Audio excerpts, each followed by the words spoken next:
this week. Whew, Lord help. That is what we're going to be discussing here tonight.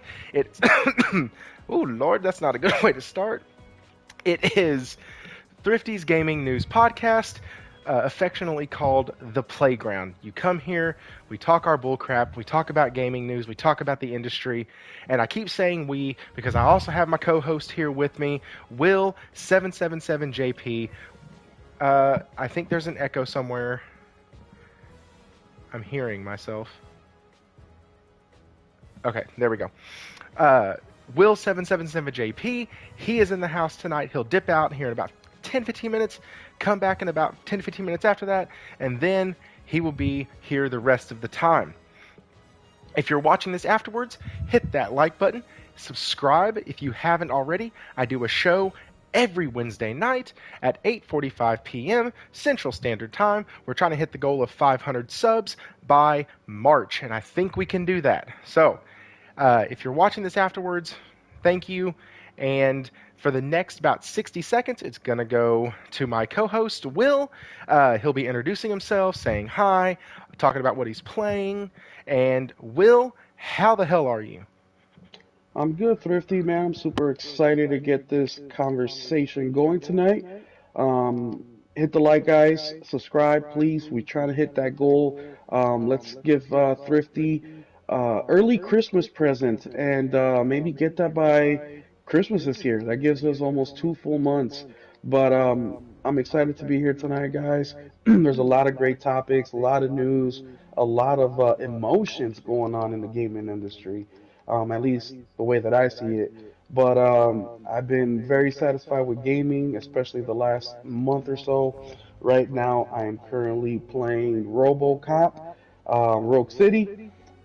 I'll get into that a little bit in the podcast, but man, I'm really loving this game, especially if you're an 80s, 90s kid watching the movies. This game is gonna do something for you, hit you right in the nostalgia feels.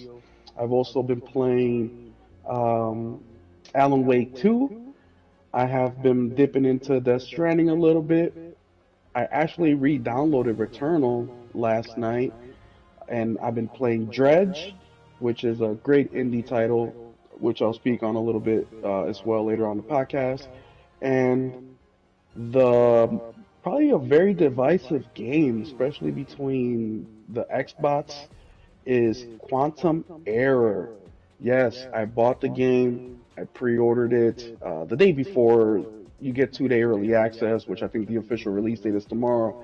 But I pre-ordered it on Monday. Was able to play it on Tuesday, and I will also be talking about that game. Back to you, Thrifty. Back to me. That was like 61 seconds. You could have gone a little longer. No, I'm just kidding. So, tonight we have an absolutely freaking awesome show. I feel like I am Conan O'Brien because all the time he would say, like, it's going to be a great show. And that was like always his segue into another terrible joke that everyone laughed at. I used to like Conan. Anyways, but he'd always like talk down or talk down his monologue but talk up the show. So anyways, guys, we are going to be talking about Bungie. They are laying off people, and the way they did it was savage and dirty. It felt almost Microsoftish the way that they did it. They gave them hope and then snatched it out from under them. But we're going to talk about that tonight. We're going to talk about if that was a Sony decision or if it was a Bungie decision, because that's important in the, oh my god, the sky is falling and PlayStation's god awful and they hate games as a service now. What are we going to do? Yeah, well, we're going to discuss that because a lot of people say a lot of crap, and you're here to hear you're here to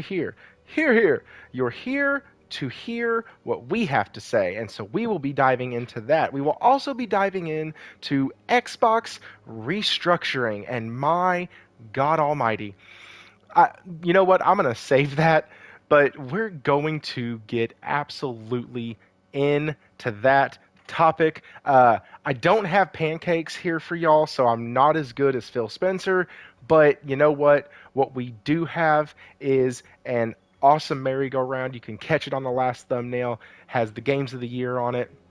Alan Wake wasn't there. He was in the lake that you couldn't see. But yeah, we're here, guys. We are here. We're going to be talking about the PlayStation Plus Essential lineup for this month and last month and the month before, and we're going to discuss it. You know, I was very hard on it when it first came out, and I have people telling me, no, it's a good month. It's great. And we're going to get into why I don't think it is. And Will's going to tell me why he thinks it's great because, Will is just a swell Shetland pony. And What do you so, call those? Contrarian? no, no, no, Is that the no. word? No, we call them ponies.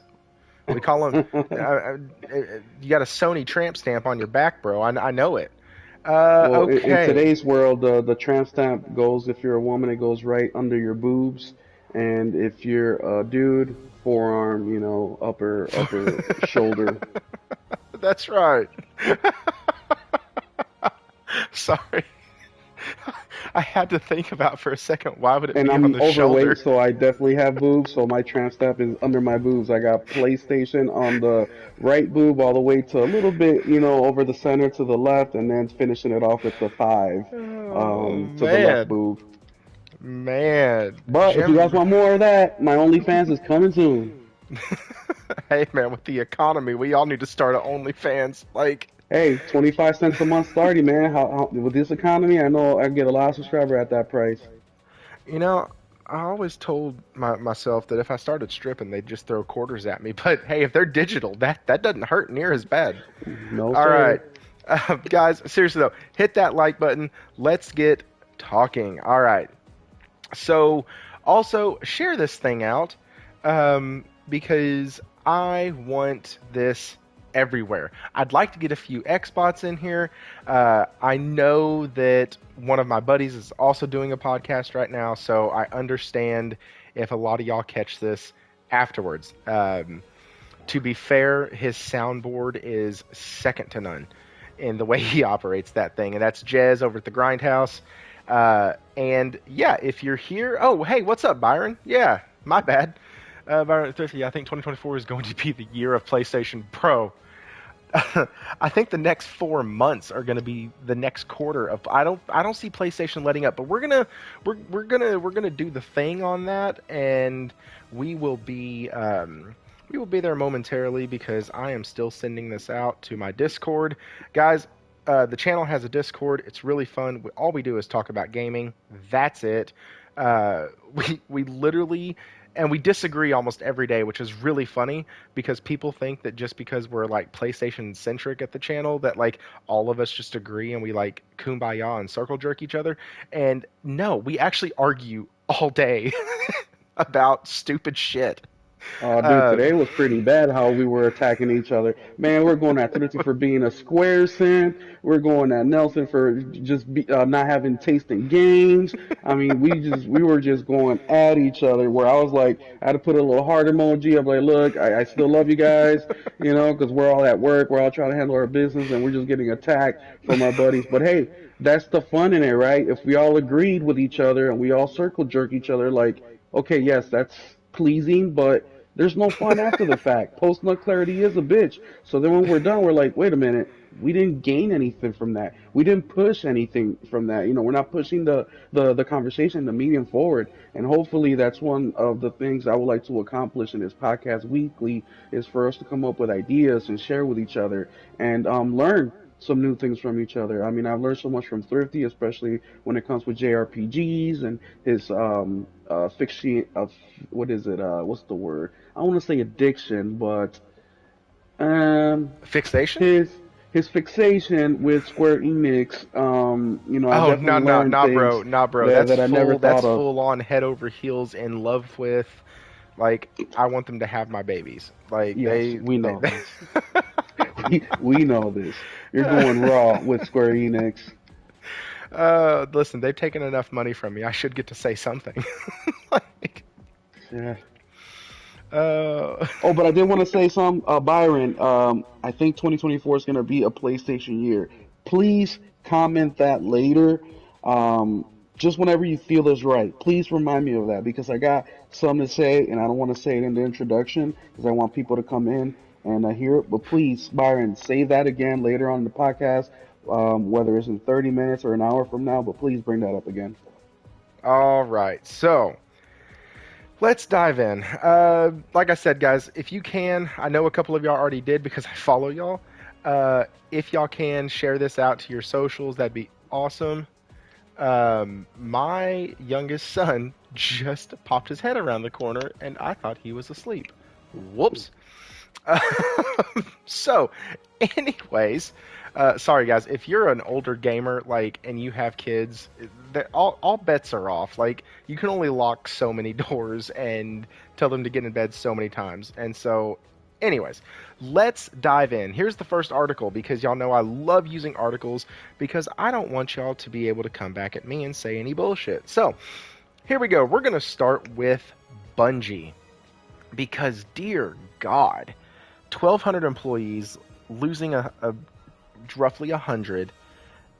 That's about 10% of your base or your employee base. 8%.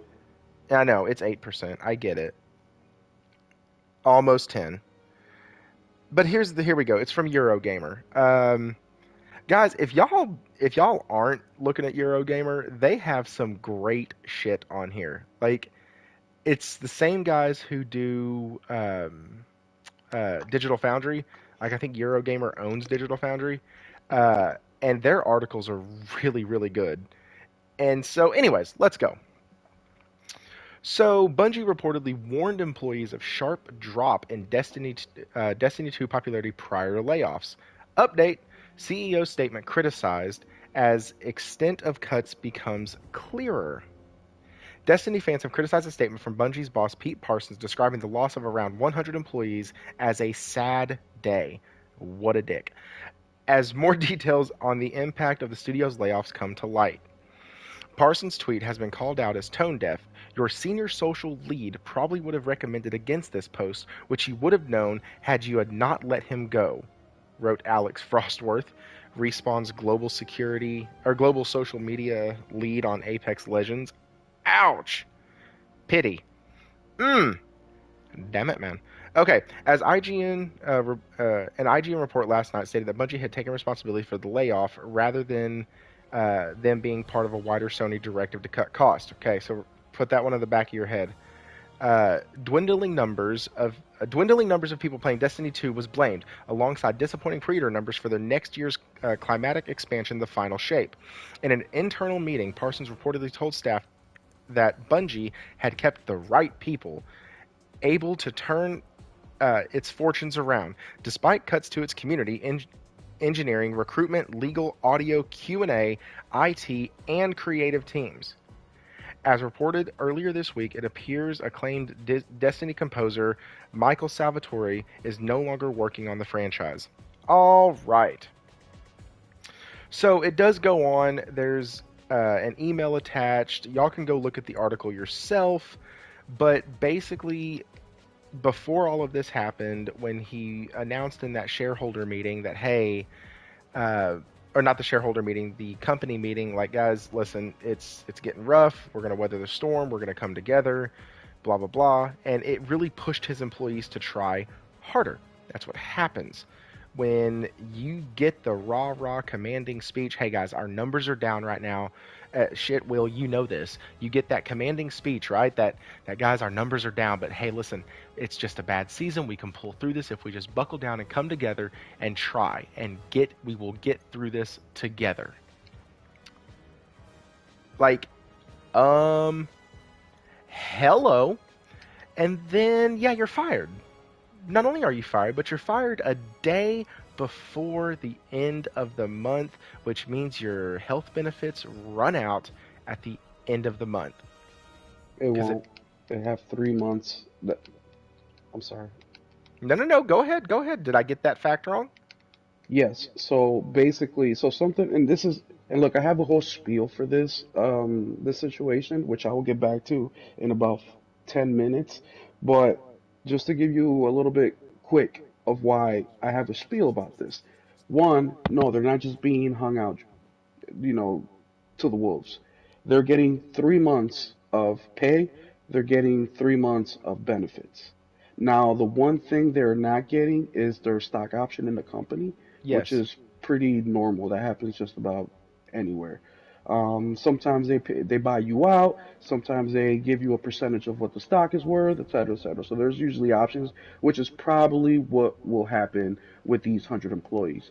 So these 100 employees that got let go, one, it's not one department. They literally plucked a few employees from each individual department.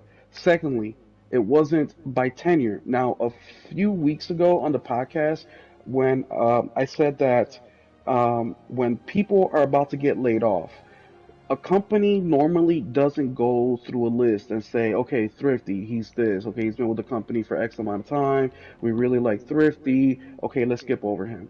Will, all right, he's this, he's that. All right, let's get rid of him. That's not how it's done.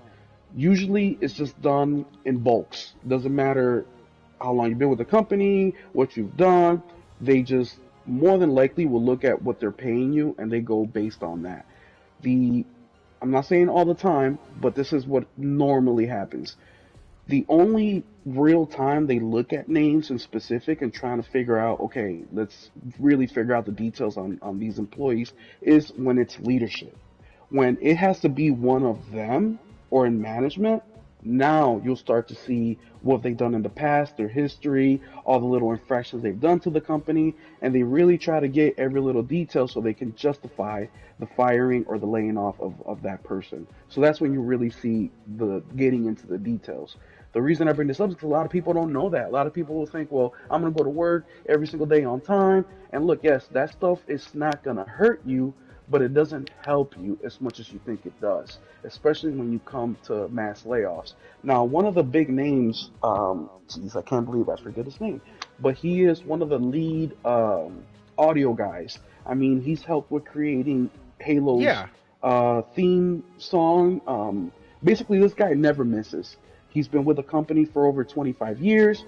He has been, I mean, he is a legend in the game. I wish I could remember his game right now, but he got let go. And the sad part about that is he has been with Bungie for 25 years. He's close to 70 something years old. So the Yeah, guy it's was getting Michael ready, Salvatore. Michael Salvatore. So somebody like him, like, it sucks because he's a couple years away from retirement. Like, they couldn't give him the dignity of him just calling it quits on his own. But this will go into my spiel, which I will get back into in about 10 minutes. But just to correct that, Thrifty, no, they're all going to keep getting their benefits. They're all going to keep getting their pay. They're getting bought out for the next 3 months. So it's not just here, you're fired, your benefits end today because it's the end of the month, it's the start of the month. Good luck, congratulations.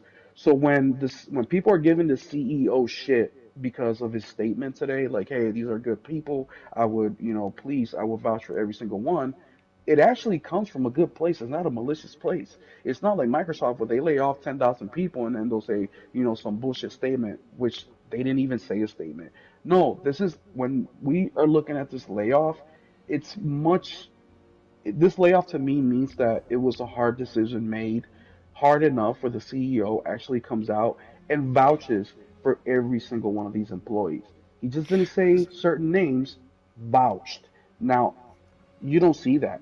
You do not see that at all unless it's a distress thing, meaning they had to do this. And to answer the question, did it come from Sony or from Bungie? Now, we don't know yet. We don't know the details yet. But I'm like 95% sure that this came from Bungie directly. Well, Now, that's I'm what not Bungie saying, said. Bungie said that it oh, was, they did come yeah, out with the news? yeah, I'm yeah, sorry, yeah. I've been So, busy. so the original thing that, All right, so Thrifty, give me a few minutes and I'll be that's back fine. to get on my spiel. I got you. So the original article, listen to Bloomberg. Okay, this is why I hate Bloomberg because earlier in the article, you'll remember me reading that Bungie said that this was not Sony's decision. Bungie didn't say that Sony made them do this or that it was a part of a larger Sony thing. Bloomberg says the layoffs are part of a larger money saving initiative at PlayStation, which has resulted in job cuts at Media Molecule, Naughty Dog, and other areas of the business. Come on, like you got Bungie coming out and saying, yeah, no, that's not what happened, and Bloomberg's going, yeah, huh, this is what happened, which is speculation, right? And so here's the thing. And here's what I want to get through to some people, because Sony may not tell us a lot, but I don't feel like they really lie to us. You know what I mean? Like they don't really, they might not say anything, but they don't lie to us. They tell us the truth. Hey, why isn't Spider-Man 2 releasing last year? Well, it needed more time, needed more polish. There were some things that we wanted to get accomplished for the game that it just wasn't ready. Okay, cool. That freaking sucks. What about Helldivers? No, it needs a little bit more work. It's not ready. Okay. What about your other first party titles? Yeah, those all got delayed too internally. Shit. Okay. Well, all of this sucks, but it's all true. So they don't come out and sugarcoat shit. They just don't tell us a lot of stuff. So on one hand, we don't get a lot of info, but the info we get is solid. On the other hand, we're kind of left in the dark. But so when Bungie comes out and says, "Hey, listen, this wasn't part of Sony," and then Bloomberg says, "Hey, we think it was part of Sony," like, come on. And the dude at Bloomberg has had it out for Sony for a long time. This dude was one of the liquid metal dudes. He was, or sorry, I don't know if it's the exact same guy, but it's like the liquid metal, the vertical standing, the overheating during the boss fights. What was it? Shit, the Final Fantasy boss fight, the Ifrit boss fight. Like they ran with all this shit. I don't know if it's Jason Schreier, but Lord help me, it's so bad. But also, I did completely miss in the article where it does say that all affected workers will receive at least 3 months of severance pay and 3 months of Bungie paid Cobra health insurance, which honestly, Cobra is not much better than having no health insurance. I'm just saying. It's not that good here. And so kudos to y'all who live in countries who give you free healthcare. But also, tax rate. Anyways, so yeah, Bungie laid off people. It's not good. Why did Bungie lay off people? Well, because their revenue dropped by 45 mother loving percent. Guys, what that tells me is games as a service is terrifying. It is a section of the industry that is so hit or miss that you can have a company like Bungie, who's been doing this for years, stumble and see their stuff go down. It says, dire management warnings that revenue was 45% below projections just 2 weeks ago. Yeah. So I mean, whether it's either, yeah, okay, I get that. Technically, it's not the same. I understand. My bad. So I work for a nonprofit here in my hometown, and I do some work for them. I'm on the board of directors, and we have to submit a projected budget every year. And lo and behold, being a nonprofit, every year you come in under budget. Or I'm sorry, you come in a little over budget, over what you projected, because prices go up, yada yada yada. And so when our revenue projections or our donation projections, because that's how we get, our funding, when those things drop below our projected budget, then we have a huge problem. So if our projection is, hey, we're going to get in X amount of dollars, and we make a budget based off of getting in X amount of dollars, and we get in 45% less than what we're projected, we're kind of screwed. And at that point, we would have to start looking at our initiatives, seeing what we have to cut, seeing what we have to move, seeing what we can't do. And that's what Bungie did. And so does it suck? Absolutely. Do I think the way Will said it happened is probably how it happened? I mean, in my profession, that's how it would happen. They would come in, look at, one, who they're paying the most money to, two, They would look at which one of their technicians isn't producing enough, and those two ends would be cut. And so I think that might have been what happened here. There's another theory that I have that, think about it, the final, what's it called? The final pact, the final chapter, the final fate, the fatal four, the final shape. There we go. Had to look back at the article. The final shape is the last iteration that we're going to get for Destiny 2. It's the last expansion, not iteration. It's the last expansion. Yeah, hopefully they change how they do Destiny. Okay, so in my understanding, Warawana, in my understanding, this is the last Destiny expansion for Destiny 2. They're moving on to Marathon, and they're going to pick up that game as a service and run it. Now, the problem with that is that means that Destiny is either on a clock where they're going to end up shutting the servers down, or it's going to be one of those things where they leave the servers up and running and they give it minimal patches, minimal updates. Excuse me.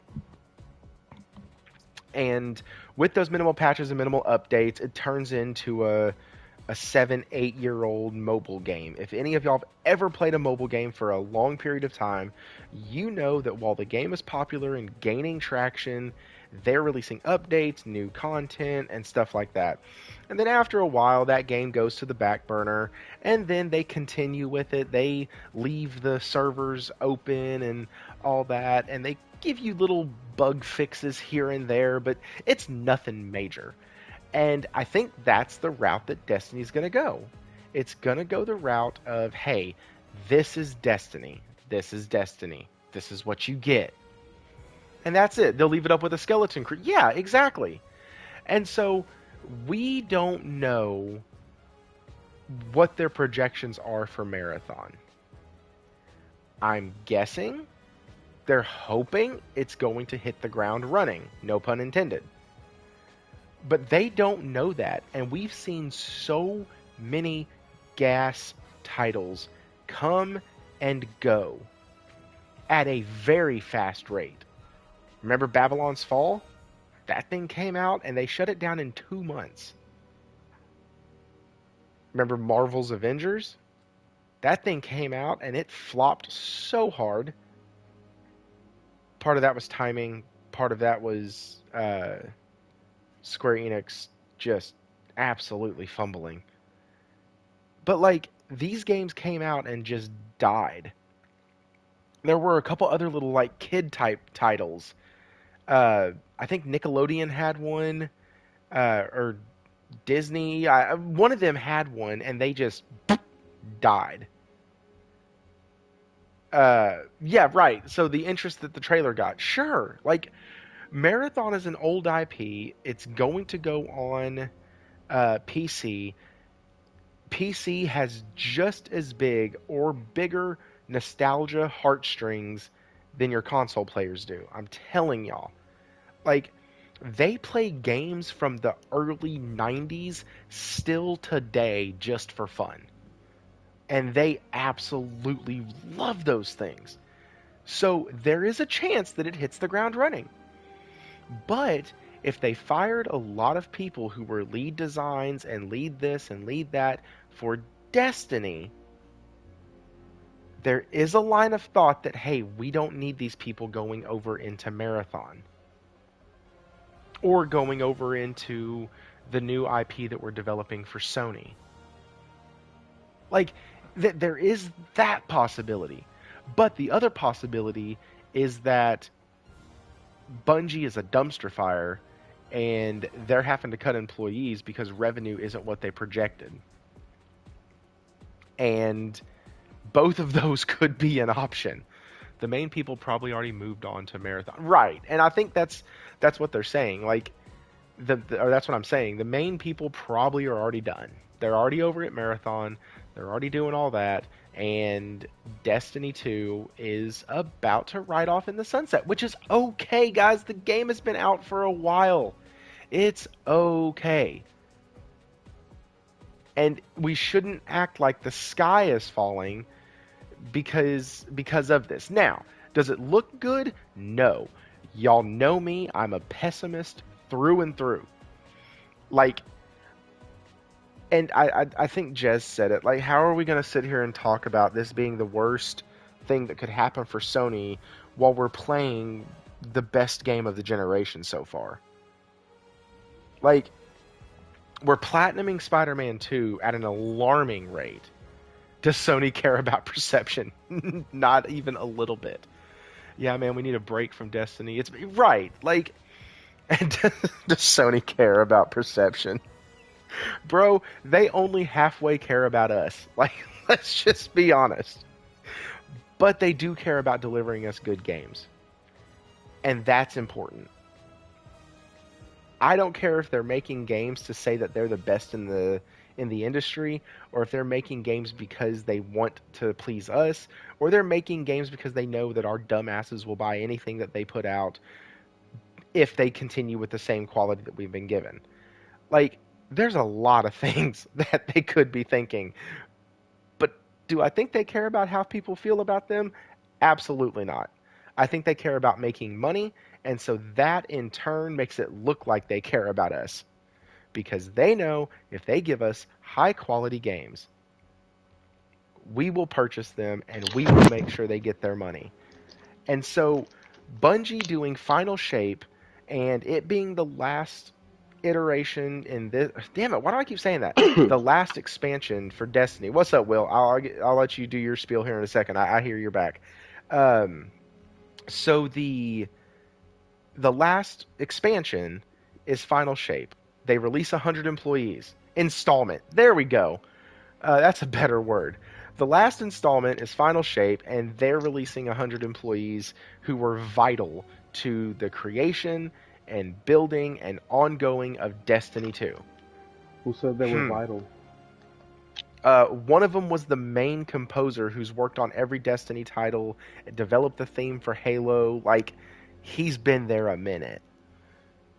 So I would say your lead composer who's done all your music for the game and done your Halo stuff, who's been with the company for 25 years, I'd say he's pretty vital. And there's a couple other lead people who they got rid of as well, along the Destiny side. And so basically you weren't here, but what I said was like, one of the ways you can look at this is they released 100 employees based off of not needing them anymore to continue with Destiny, and them using a different crew to head up Marathon. Like, it's possible. To be fair, if he has been there that long, they may want somebody who can go 10 more years, not 5. And man, you don't want to have somebody leaving when the game is hot and heavy in its 5th or 6th expansion. Like, you don't want that. But at the same time, the dude was probably making a shit ton of money also. Like, some of these composers, if they're really good, they make a lot of money for these games. That's why it was such a big deal that Sea of Stars got Matsuda to come and do a couple tracks for it. Because that probably cost them a pretty penny. Because he's renowned in the JRPG world. He did Chrono Trigger, Chrono Cross. Like, that alone gets you a good pay bracket. Like, I think he also did Xenogears. But, like, that alone gets you a good pay bracket. It'd be like asking, oh, shoot, I just had his name. The guy who wrote Game of Thrones. He also wrote Elden Ring, or consulted on it.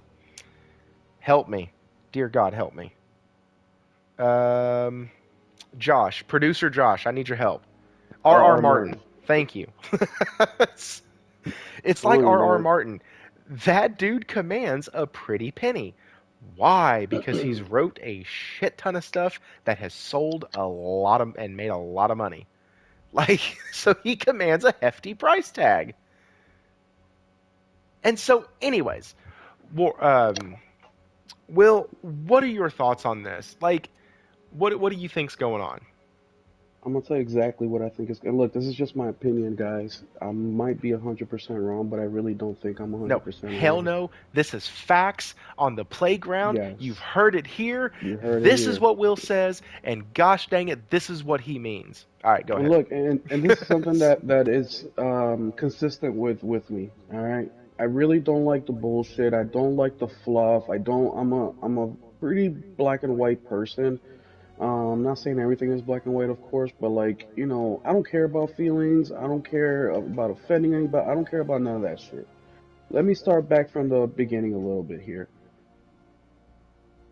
The last few years,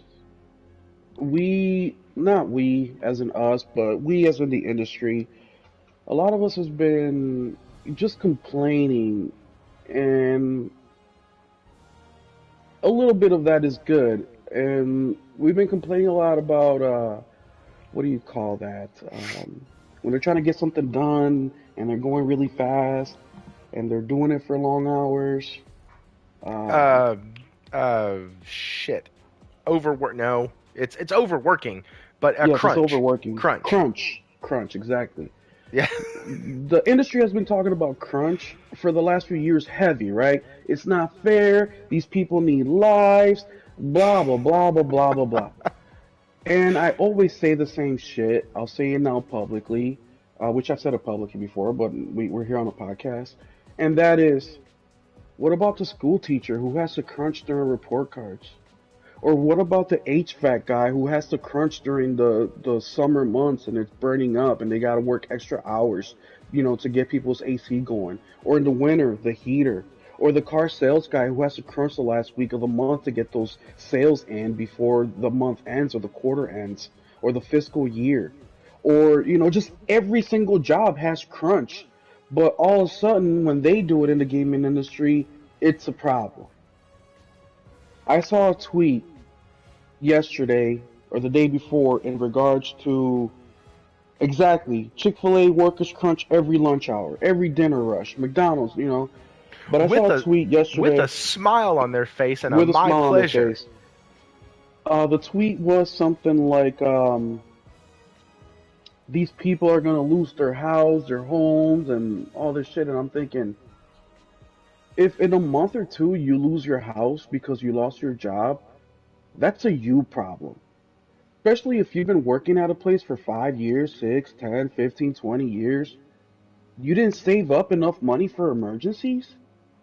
Like, let's be real. Okay, I'm not into pocket watching. So that's just a personal opinion, and I don't mean to offend anybody. And look, I'm not the most fiscally responsible person. I mean, fuck, just this week alone, I bought Robocop, Quantum Error, Alan Wake 2. I mean, I spent over 200 bucks on video games, and two of those games I didn't really want. My mortgage is due today. My like so. Look, I'm What's I'm up, not judging Salty? anybody, What's up, but dude? I'm just being real. Like, dude, let's cut the bullshit. If you're in fear of losing your house in a month because you got fired today, that's a you problem. All right. Second of all, Alana Price, I think she is, and I Oh, really like her. yeah, yeah, yeah. She works for San Diego as a writer. I think I've read some of her work. I think she does a good job. But something that she brought up that really got on my nerves is she says on Twitter, these people, are going to be let go, and the CEO is making this statement, and they lost their jobs and all this shit, right? What we're talking about. And I said, these people have achieved their dream. They became artists for a video game company as developers, as artists, or whatever. They've made it. Everybody knows that being an artist is not the best way to pay the bills. It's just not. So the fact that you made it and you actually made a living out of it, and look, these people are probably going to find jobs because video games, the way they've been selling the last few years, record breaking. There's always a need for them. So now this goes into the next point. Now that was my little rant there about how I don't feel bad for them because us folk here in this chat, we crunch every single day. We're crunching to get to work on time after dropping the kids off. We're crunching to eat our lunch while our boss is calling us back in because they're busy. We're crunching after work to cook dinner. We're crunching, crunching, crunching nonstop. So I do not feel bad for developers, especially when they're getting their bonuses, especially when they're getting the recognition, and especially when they're getting the fan base. We don't have fans for crunching at work. We don't have people defending us. No, we maybe get that from my family, and that's a maybe. No, we do this shit because we have to. It's our job, and we try to do the best that we can. Deal with it. So that was my personal take on that aspect. The second thing with the layoffs, 100 people, right? We all know how things have been very politically correct, incorrect, especially the last 6, 7 years or so, right? We all have seen how Destiny 2 has been destroyed. The game that we love. Now, I'm not saying me because I never really got into Destiny, but I know a lot of people did love this game, especially when it first came out. And then we see how they're charging for, microtransactions for items. It's just ridiculous. And the season pass doesn't include certain things that you expect it to. Is it a crazy idea to think that maybe some of these things are part or were initiated by the some of the 100 people that were laid off today? Maybe the direction that Destiny 2 has been heading the last couple years has been because of the people that were fired or laid off. Just maybe. Is it so hard to see that? Now I understand we're fan of these games. That's why we're all here talking about it. But let's not act here like every single one of those 1,200 people, well, 1,100 people now, that work with Bungie are all model employees. They all have the best attitudes when they go to work. They're very, yes, boss, I'll get to it. Let's be real. How many of these people that let go have some friction in the office? Maybe show up late. Maybe don't meet deadlines. Maybe don't bring anything much to the table except their You their know, actual technical expertise. I think that's the big thing is Sony's cadence has been down, and they've done some stuff at studios. They've purchased other studios. They've closed down one. They've uh, laid off a few from others. They've expanded some, but yet we still have a slower cadence right now. And I think that's what they're trying to. They don't want to be Xbox, right? They don't want to have Dude, they're one trimming the game. fat. They're Let's be real. mm, They're trimming the fat. And look, as much as I appreciate, damn, I keep forgetting his name, the 25-year veteran sound director guy. yeah, I got you, That's Salvatore. one Salvatore. That's one person that I can have some empathy. I mean, I have empathy for all of them because, of course, I don't want nobody to lose their job. Of course, I want people to live the life that they want to.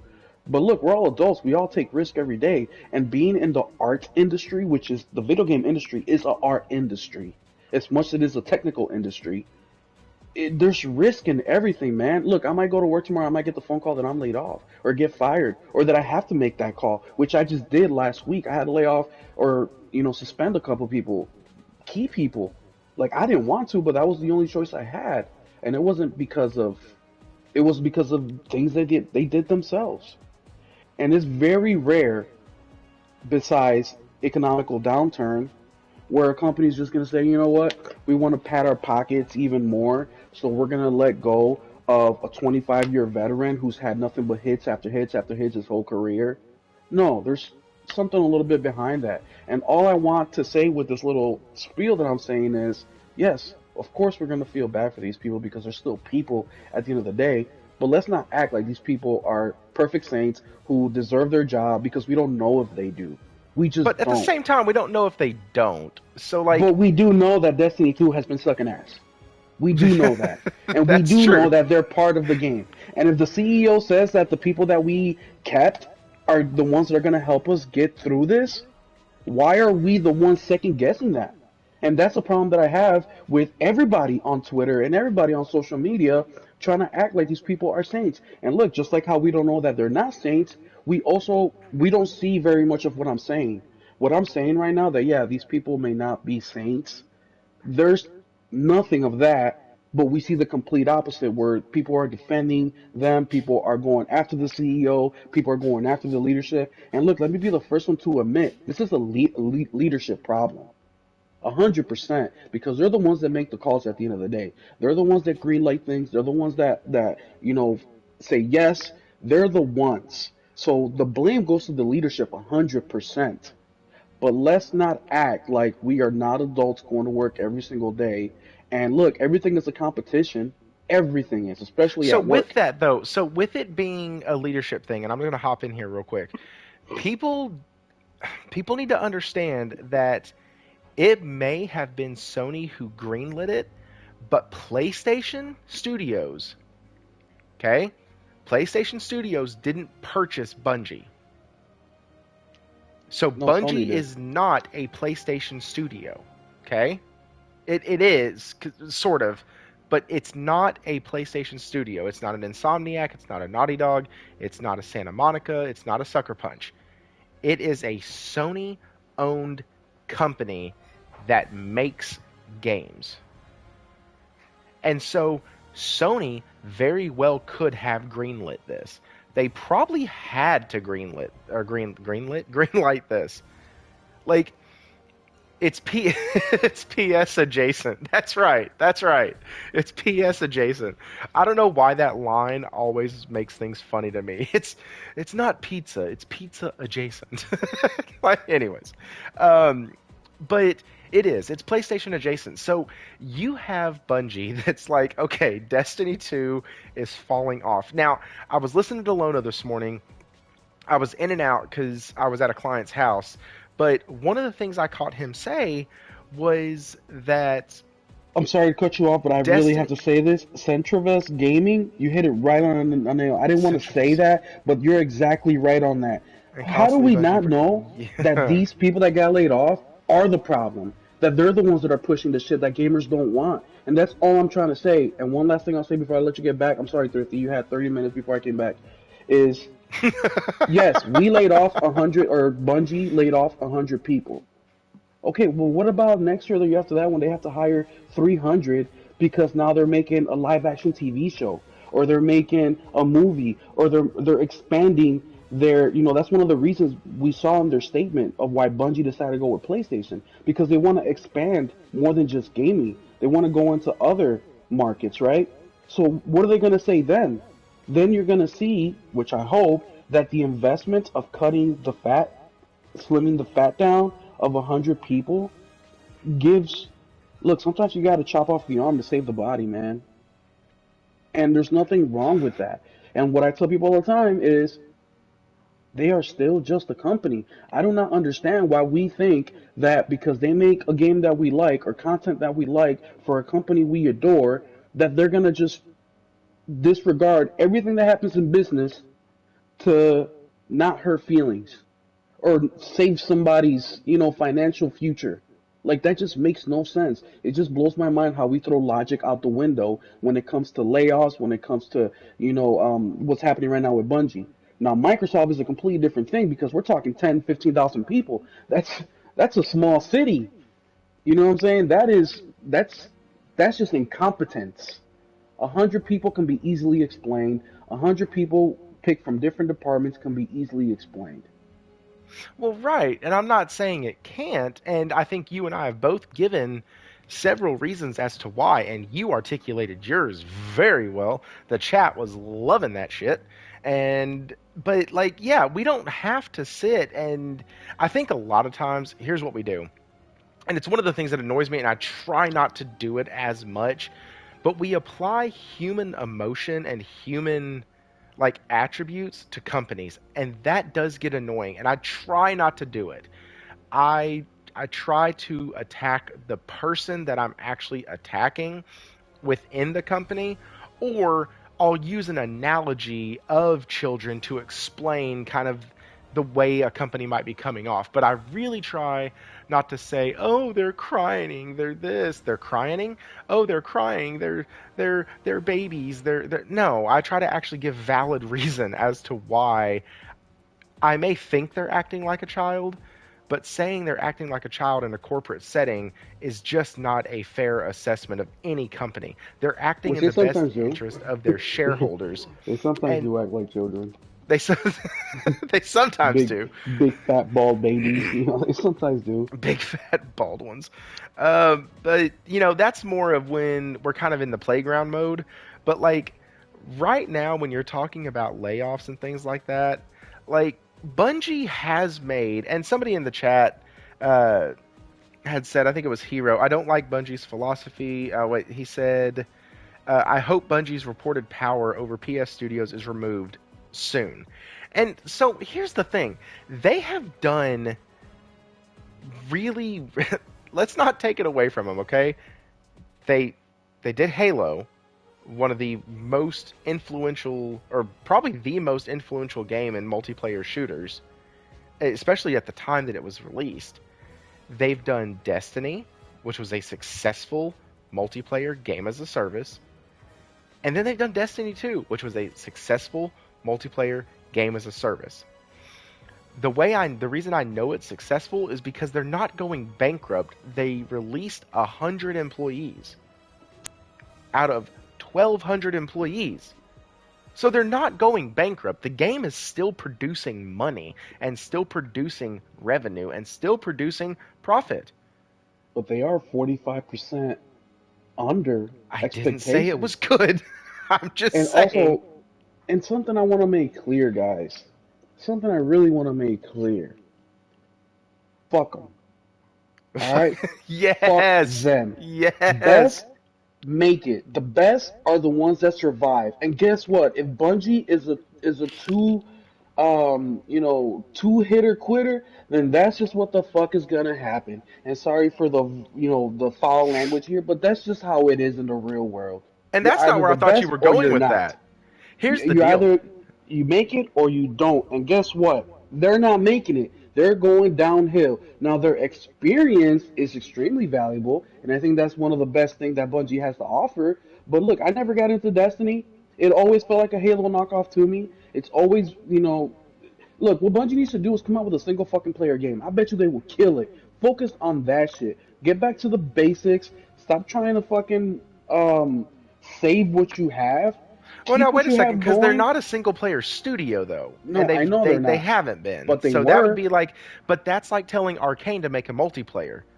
I don't necessarily think that would be a good No, this idea. this is completely different because they created arguably the best trilogy in the history of video games with Halo. So they know how to do it. They were part of the developers that actually went into this high production storytelling, sci-fi.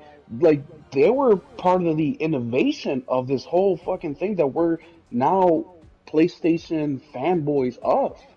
They're the ones who were breaking ground with this.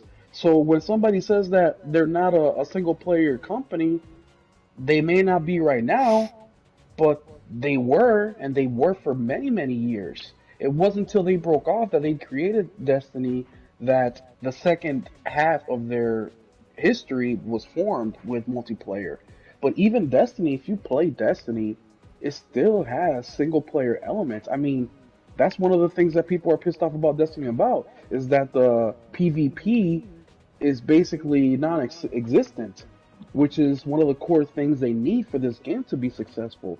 So they're relying on seasons and they're relying on this storytelling through their passes to carry it forward. So they still have it in their DNA, man. And you can tell just by playing the game. It just happens that it's multiplayer co-op. And so I think we've kind of talked about this, and we've given our thoughts. At the end of the day, what we know is that they laid off 100 employees. We know that their revenue projections are down 45%. We know that they are. Damn, people talking about steak in the chat. My fat ass hungry. That's not okay. Uh, we know that they are working on Marathon. We know that they're expecting it to do big numbers. It's an old IP. I think we might have a situation with Marathon where it actually outsells the PS5 version on PC.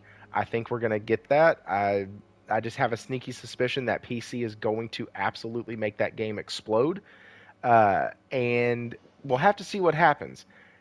But we Well, Halo started also off on PC as well. You see, they're a so multifaceted company, PC to console, a single player to multiplayer. no, wait a Bungie has second. I done it thought all. Halo started on Xbox. No. Well, they changed the name to Halo, but actually, no. Halo was on PC. They called it something else. I forget the name of it. Then they changed the name to Halo, but it started on PC. And then, once again, Xbox doesn't create shit. Everything that they've ever had was bought, including Gears. It was an Epic game. Then they bought that because they are not Oh creative. They're shit. leeches. So when I say that Xbox has never created anything successful, they literally never have created anything Ooh. successful. Okay, so with that, It was a strategy let's game. Thank you, Josh. let's get into this. So that was a really interesting nugget. I didn't know. I didn't fuck with Xbox back then, and I was too busy playing all of my JRPGs to really give a flying rat's ass what Xbox was doing with their shooters. So let's dive in. Speaking of the copying happening, let's talk about the restructure at Microsoft. So, first of all, I'm just going to go ahead and show my cards. Microsoft's been getting their ass kicked for 13 years now, almost 14. And if you see the graphs that I think Zuby put up, y'all need to be. If there's one account you need to follow on Twitter or on X, go follow ZubyTech. That dude puts together Beast. some of the best info on Beast. X. And Yep. then if you want some like rumor mill stuff that's halfway credible and usually comes true, TCMF on it's TCMF2 on X. That dude can find dirt in a fucking snowstorm. It's insane. And so, anyways, let's talk about this because right now the Series X and S are on track uh, to sell the exact same. If not, that's if the Series X and S don't drop off a bit, which I think they will. That's kind of my prediction. But let's talk. There's been a restructure. So this is from um, All That Matters in Games. Okay, Xbox restructures leadership and marketing teams. Microsoft has revealed that they are reorganizing Xbox gaming and marketing leadership teams following the official acquisition of Activision Blizzard. In an internal memo to Xbox employees, Microsoft Gaming CEO Phil Spencer said that Microsoft Gaming is on a multi-year journey to reach players where they are on the devices they choose to play. And our strategy is working. We have 13 $1 billion franchises in our portfolio, and we just set new records for engagement in Game Pass. As our business continues to grow, it's important that we structure ourselves to sustain the momentum with effective clarity and accountability across gaming. In that spirit, we are making the following organizational changes effective today. Matt Booty is being promoted from coffee grabber to I'm sorry, it doesn't say that. Matt Booty is being being promoted to president of game content and studios, while Sarah Bond is promoted to Xbox president. All right. Matt Booty's new position is a reflection of Xbox's new journey. As Spencer put it, great games are fundamental to everything we do. We believe that an expanded gaming content organization, one that enables Xbox Game Studios and ZeniMax Development Studios to collaborate effectively, will empower those world-class studios to do their best work in growing our portfolio of games players love. Matt Booty will lead this expanded organization as president, game content, and studios. ZeniMax will still operate independently, led by James Leder, the president and CEO, uh, but will report to Booty. Dang, that sucks. You had to report to a guy named Booty. Anyways, Spencer also noted that a number of ZeniMax leaders will report to Microsoft leaders with whom their work most closely aligns to deepen the partnership and accelerate mutual learning. All right, so we're going to stop there. The article goes on for a while. There's some more juicy stuff that we're going to read here in a second. Actually, you know what? Let's keep reading. With our innovative devices, product services, and our global community, Xbox is the primary way we connect games and their creators with players around the world, Spencer said. These experiences are as foundational as the games themselves, whether they are our first-party games or third-party games. To manage the platform of today and build the platform of tomorrow, we are bringing together the teams that will make this possible. Sarah Bond will lead this team as president of Xbox, bringing together devices, player and creator experiences, platform engineering, strategy, business planning, data and analytics, and business development. In addition to the promotions, it has been revealed that Chief Marketing Officer Chris Caparicella is stepping down after 32 years at Microsoft. Taking Caparicella's place is Takeshi Numoto. Takeshi has been the heart of cloud transformation, says CEO Satya Nadella in an internal memo to employees. I am thrilled for him to step in to the CMO role for Microsoft and drive our vision forward. Guys, the fucking Xbox console is dead. I am telling you that now. The Xbox console is dead. I don't know how to tell you this anymore. They don't care about it. They care about Game Pass engagement. They care about making sure that their cloud is set up properly, which, fine, cool. That is their focus, though. And listen to how they're doing it. Will, you just said that Microsoft doesn't develop anything new. They only take other people's ideas and try to implement them. And I made the comment last week or the week before that they take them and they make them worse. Or they jump on the bandwagon too late. So cloud, we found out that, hey, PlayStation was actually kicking your ass in cloud, and now we can cloud stream PS5 games. Great for you. You tried to do it. You tried to get in there and figure it out before we could, and we still kicked your ass. Have a good day. There's the door. Well, now, Safety. what did I... Hang on. What did I praise Sony for just no more than last... actually, you know what? I've been doing it all fucking year. Sony has taken their studios, and they have this network set up to where all the studios can talk to each other. Why? Because it streamlines development. It breeds creativity. It helps complete the fucking process. What is Xbox now doing? Xbox is now doing the same fucking thing. It's important that we structure ourselves to sustain the momentum and effective clarity and accountability across gaming. Like, they are trying to make it to where all of their studios can talk to one another, can be with one another, can have that open communication. We believe that expanded gaming content organization, one that enables Xbox Game Studios and ZeniMax Development Studios to collaborate effectively, will empower those world-class studios to do their best work in growing our portfolio of games players love. No shit, you stupid, ignorant fuck. Are you kidding me? We have said this repeatedly, that y'all's problem is that your studios don't know what the fuck the other one is doing. Nobody knows how to use your software effectively, and the ones that do are making your racing games. And even those are coming out incomplete. So what do? You take an idea from Sony that people have been telling you to do for years, and now you're finally implementing it. And I guarantee you, and this is the part of it that's good for gaming. How many people we got in here? 22, 25? What we got? What we got? Okay, we got 20 people in here. Listen to me when I say this. This is the part of this that's actually good for gaming. Because even if they go to focus on cloud and that's their thing and that's what they want to do and that's where they're going and they're getting the X trash can and it's going to be there and it's a little cloud device and it's going to do its thing, if that's the way they're moving forward, as long as they start making great games, it is good for Sony. Well, let me rephrase that. It's good for the Sony gamer. Why? Because now Sony has to up their game. Sony has to do their job, do it even better to beat the brakes off of them, because now we would have competition. But the problem is I'm relying on Microsoft to not screw it up. It's like in Hitch, when he's like, hey, listen, I'm going to set all this up, and the guy asks him, so what's my job?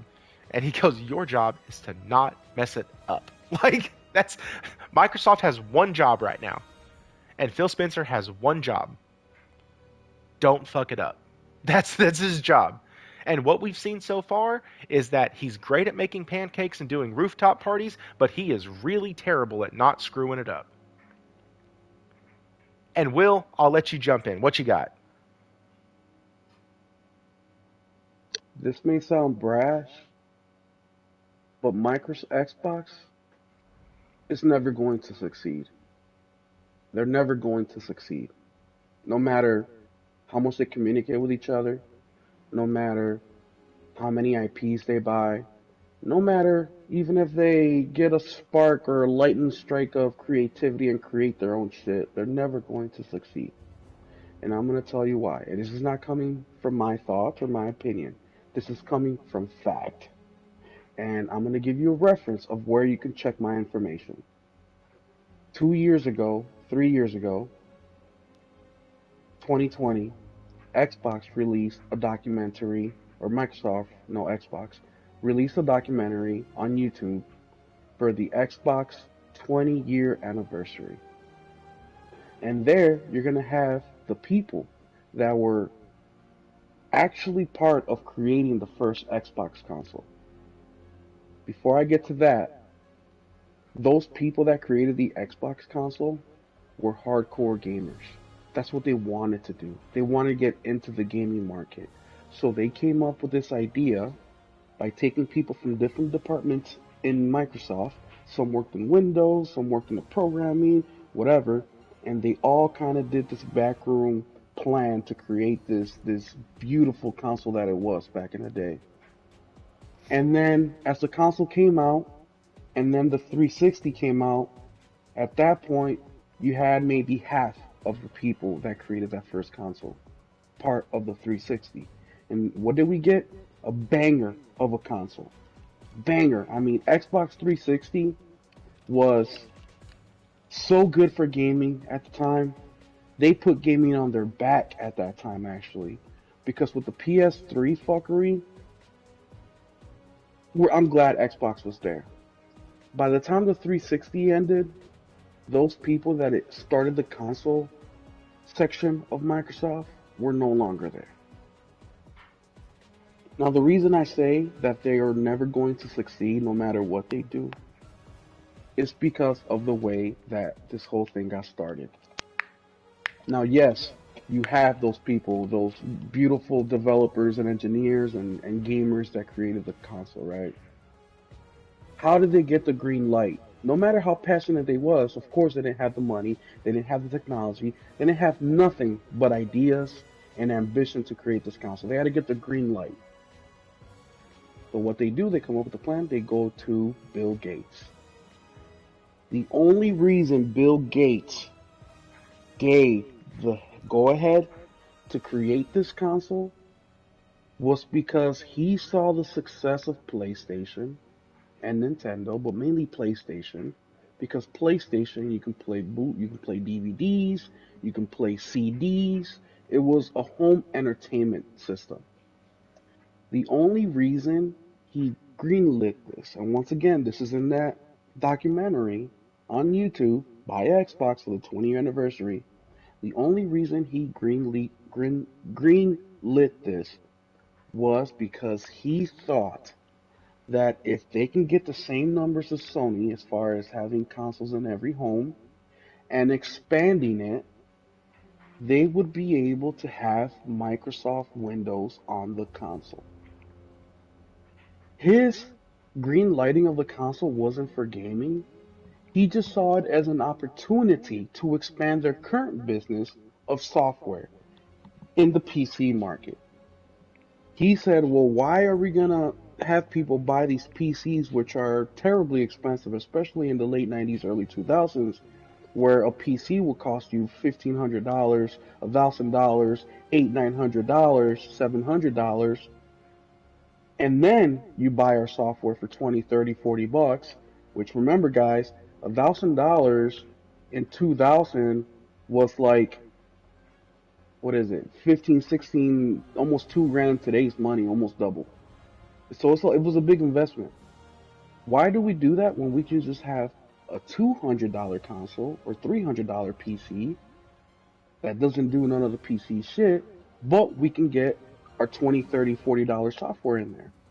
And that's the only reason they got approved. So the reason I say that Xbox is never going to be successful no matter what they do is because it's like a relationship. If you start a relationship based on lust only, not knowing the person's personality, their likes or dislikes, and then grow from there, it's never going to blossom into anything beautiful.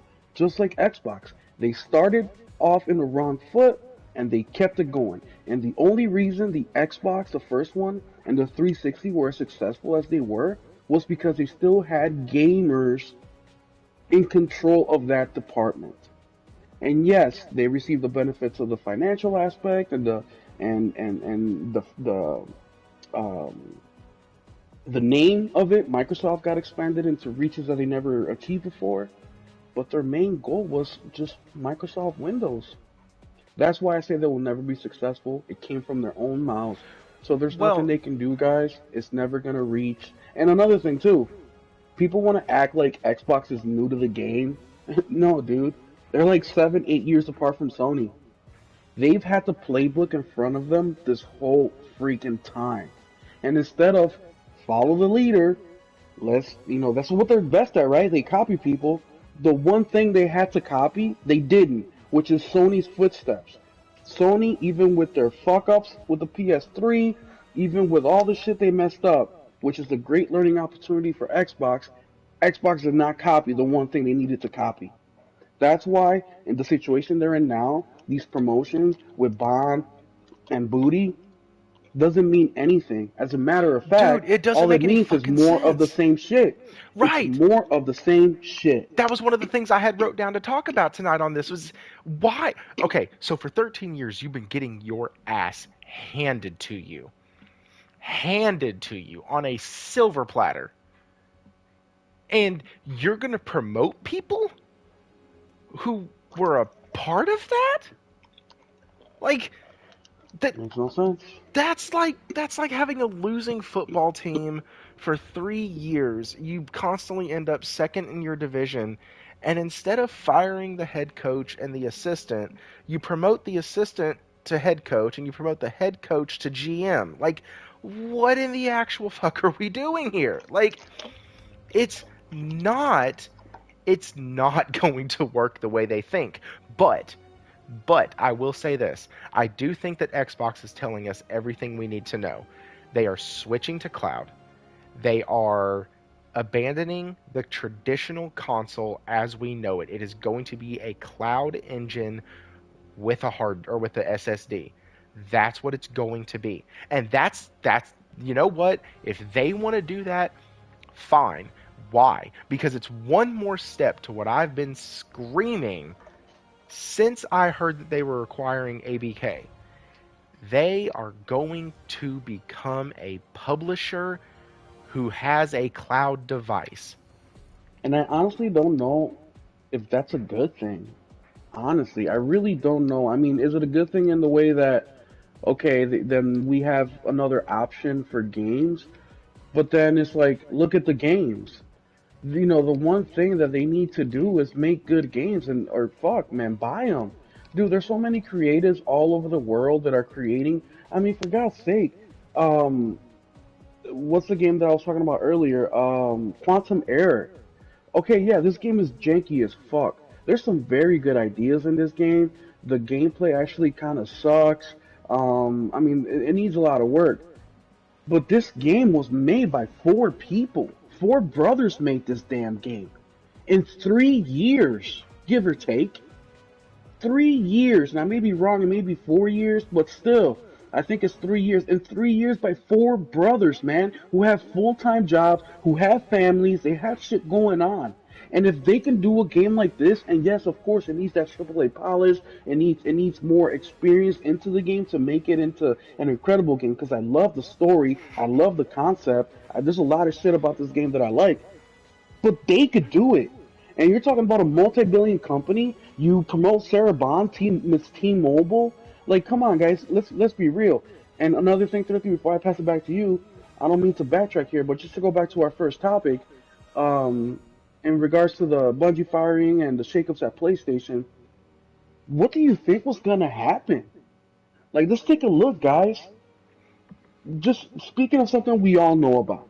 Every 4 years here in the United States, we have a presidential election, right? Ish. Ish. Guys, Go ahead. every time there's a new president, what happens? Shit either changes, go for the bad or for the good. Very rarely does it stay consistent the whole way through. So what the fuck do you think is gonna happen when the CEO's retiring, somebody else is taking place? When Bungie gets bought and then they lay off 100 people, there's gonna be a shakeup, guys. We've been complaining for the last year, 2 years that PlayStation's not talking enough. That crying Jim Ryan, we don't like him. We let go of him. Now it's a fucking problem. But we've been complaining about this shit. It's the Nah, thing he that pisses retired. me off, or retired, I mean. It's the shit that pisses me off with Call of Duty. And I just tweeted this to Mooch, because Mooch said they're talking about the trophies. You know, Call of Duty's a DLC. There is no platinum for Modern Warfare 3. It's a DLC. That's how PlayStation is treating it. Okay, fine. But we've been fucking knowing this, guys. We've been knowing that every Call of Duty is nothing but a DLC with their 6-hour campaigns.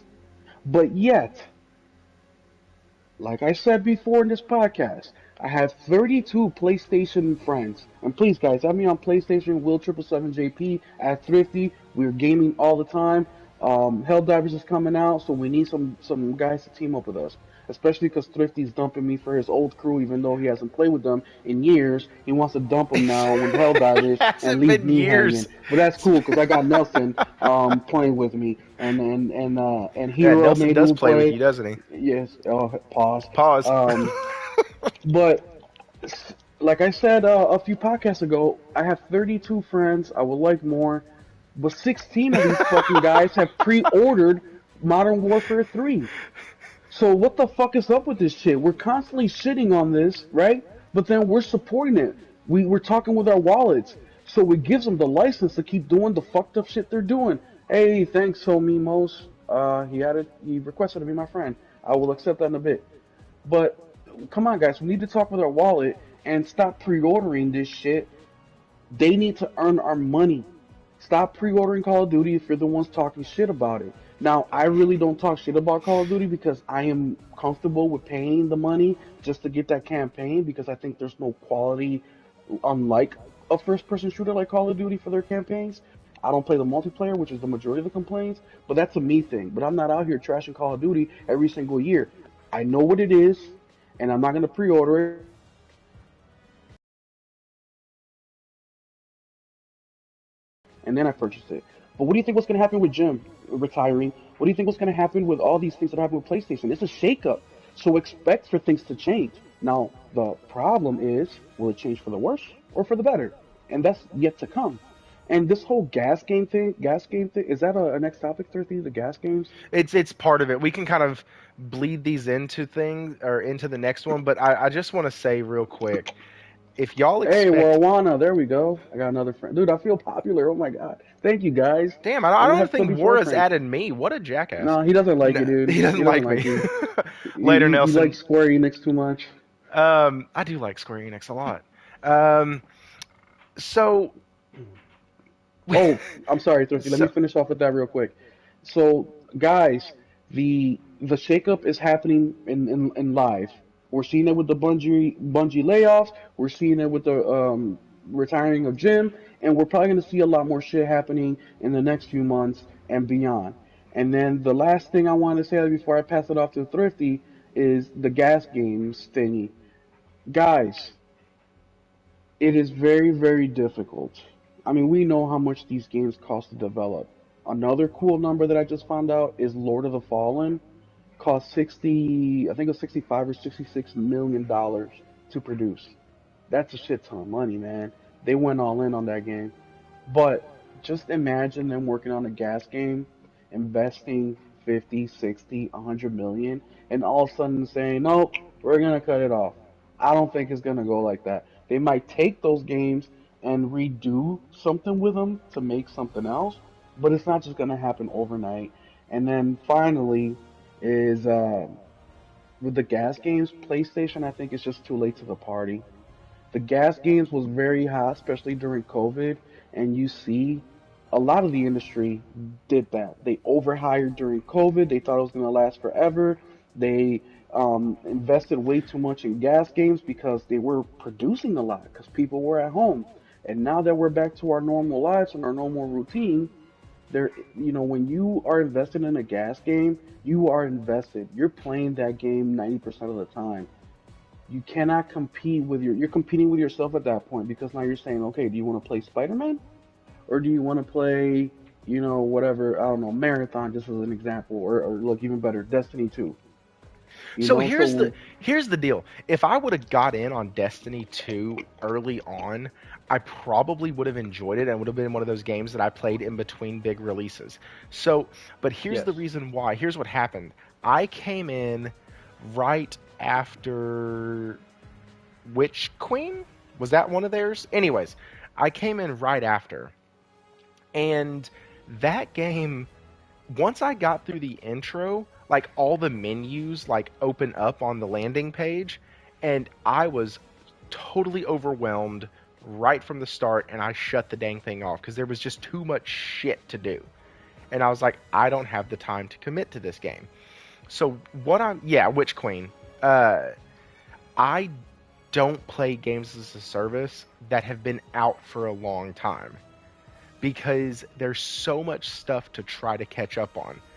And it's like mobile titles. Like I won't go back and play Marvel Contest of Champions. I played it for 6 years, but I've been away from it now for 2.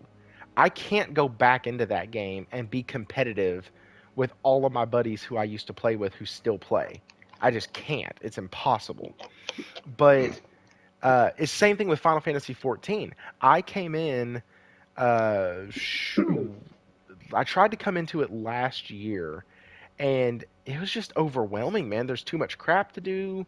If Yeah. you start looking online, all the guides and everything. So, games as a service, they all run their course eventually. Even Epic has said they've lost revenue from Fortnite. Yeah. And I just So, played Destiny 2, for the first time last month or the previous month.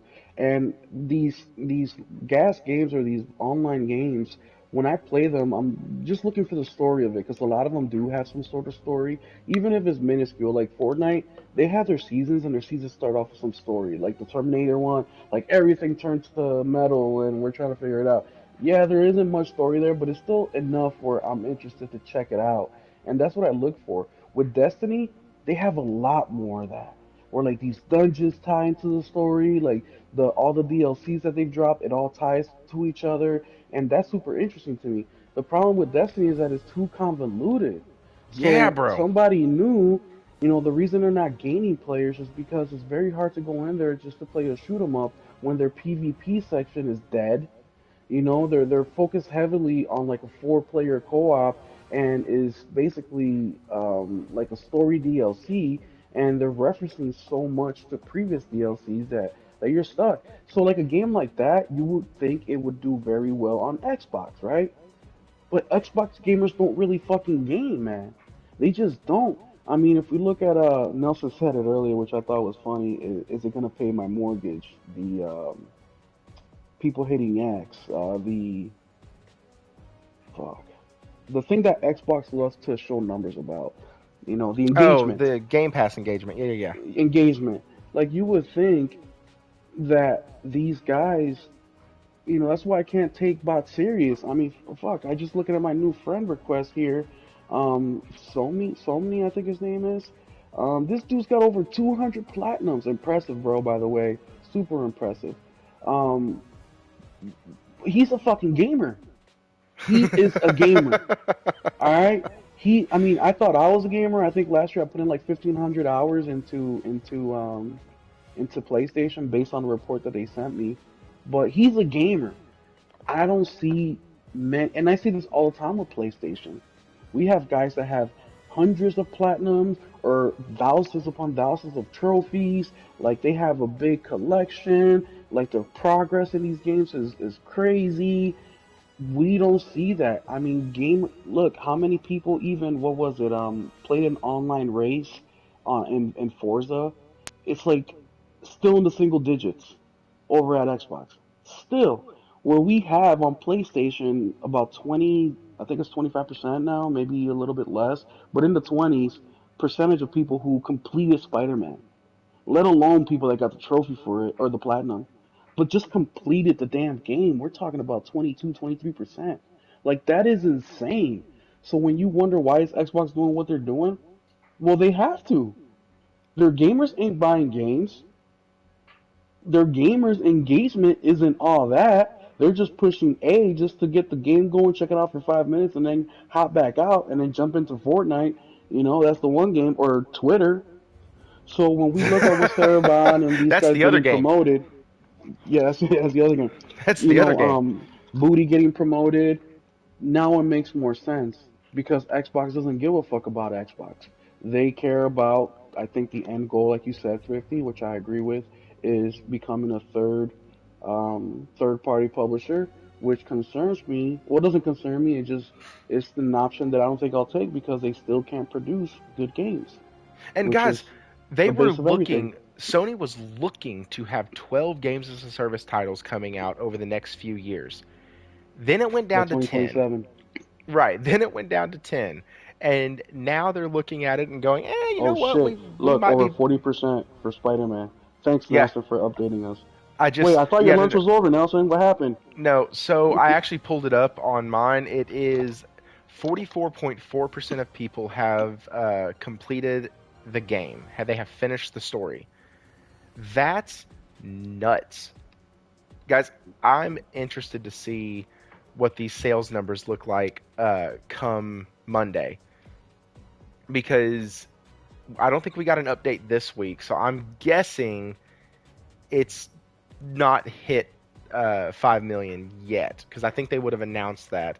But I'm interested to see what the numbers look like, and I'm also interested because if their single player games are selling this well, right? It seems like every time a game releases from a first party studio from Sony, it breaks a fucking record of some sort.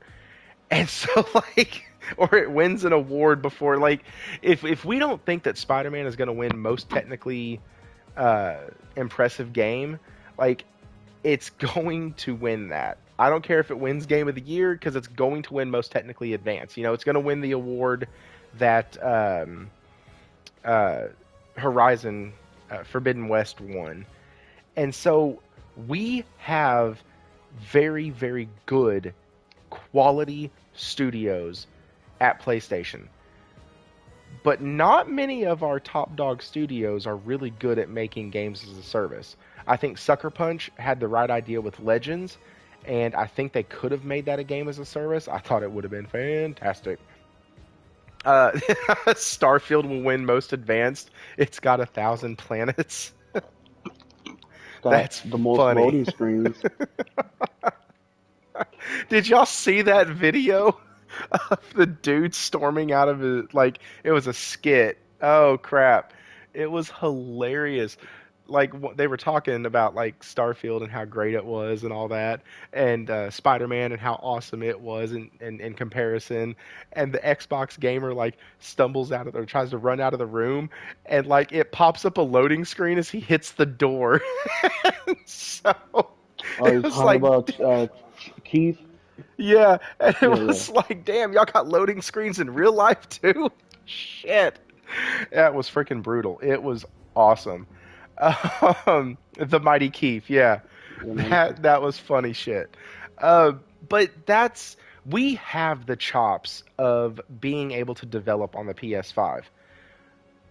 And so if they cut it back, this is what everybody said. They announced that they were looking at 12 games as a service over the next few years. Most of us with a brain were able to go about 5 or 6 of those will actually see like market, and we already know of 2 of them, Fair Games and Marathon. So we know of 2 of them. If you include uh, the MLB titles, we have 2 more of those, right? So that's 4.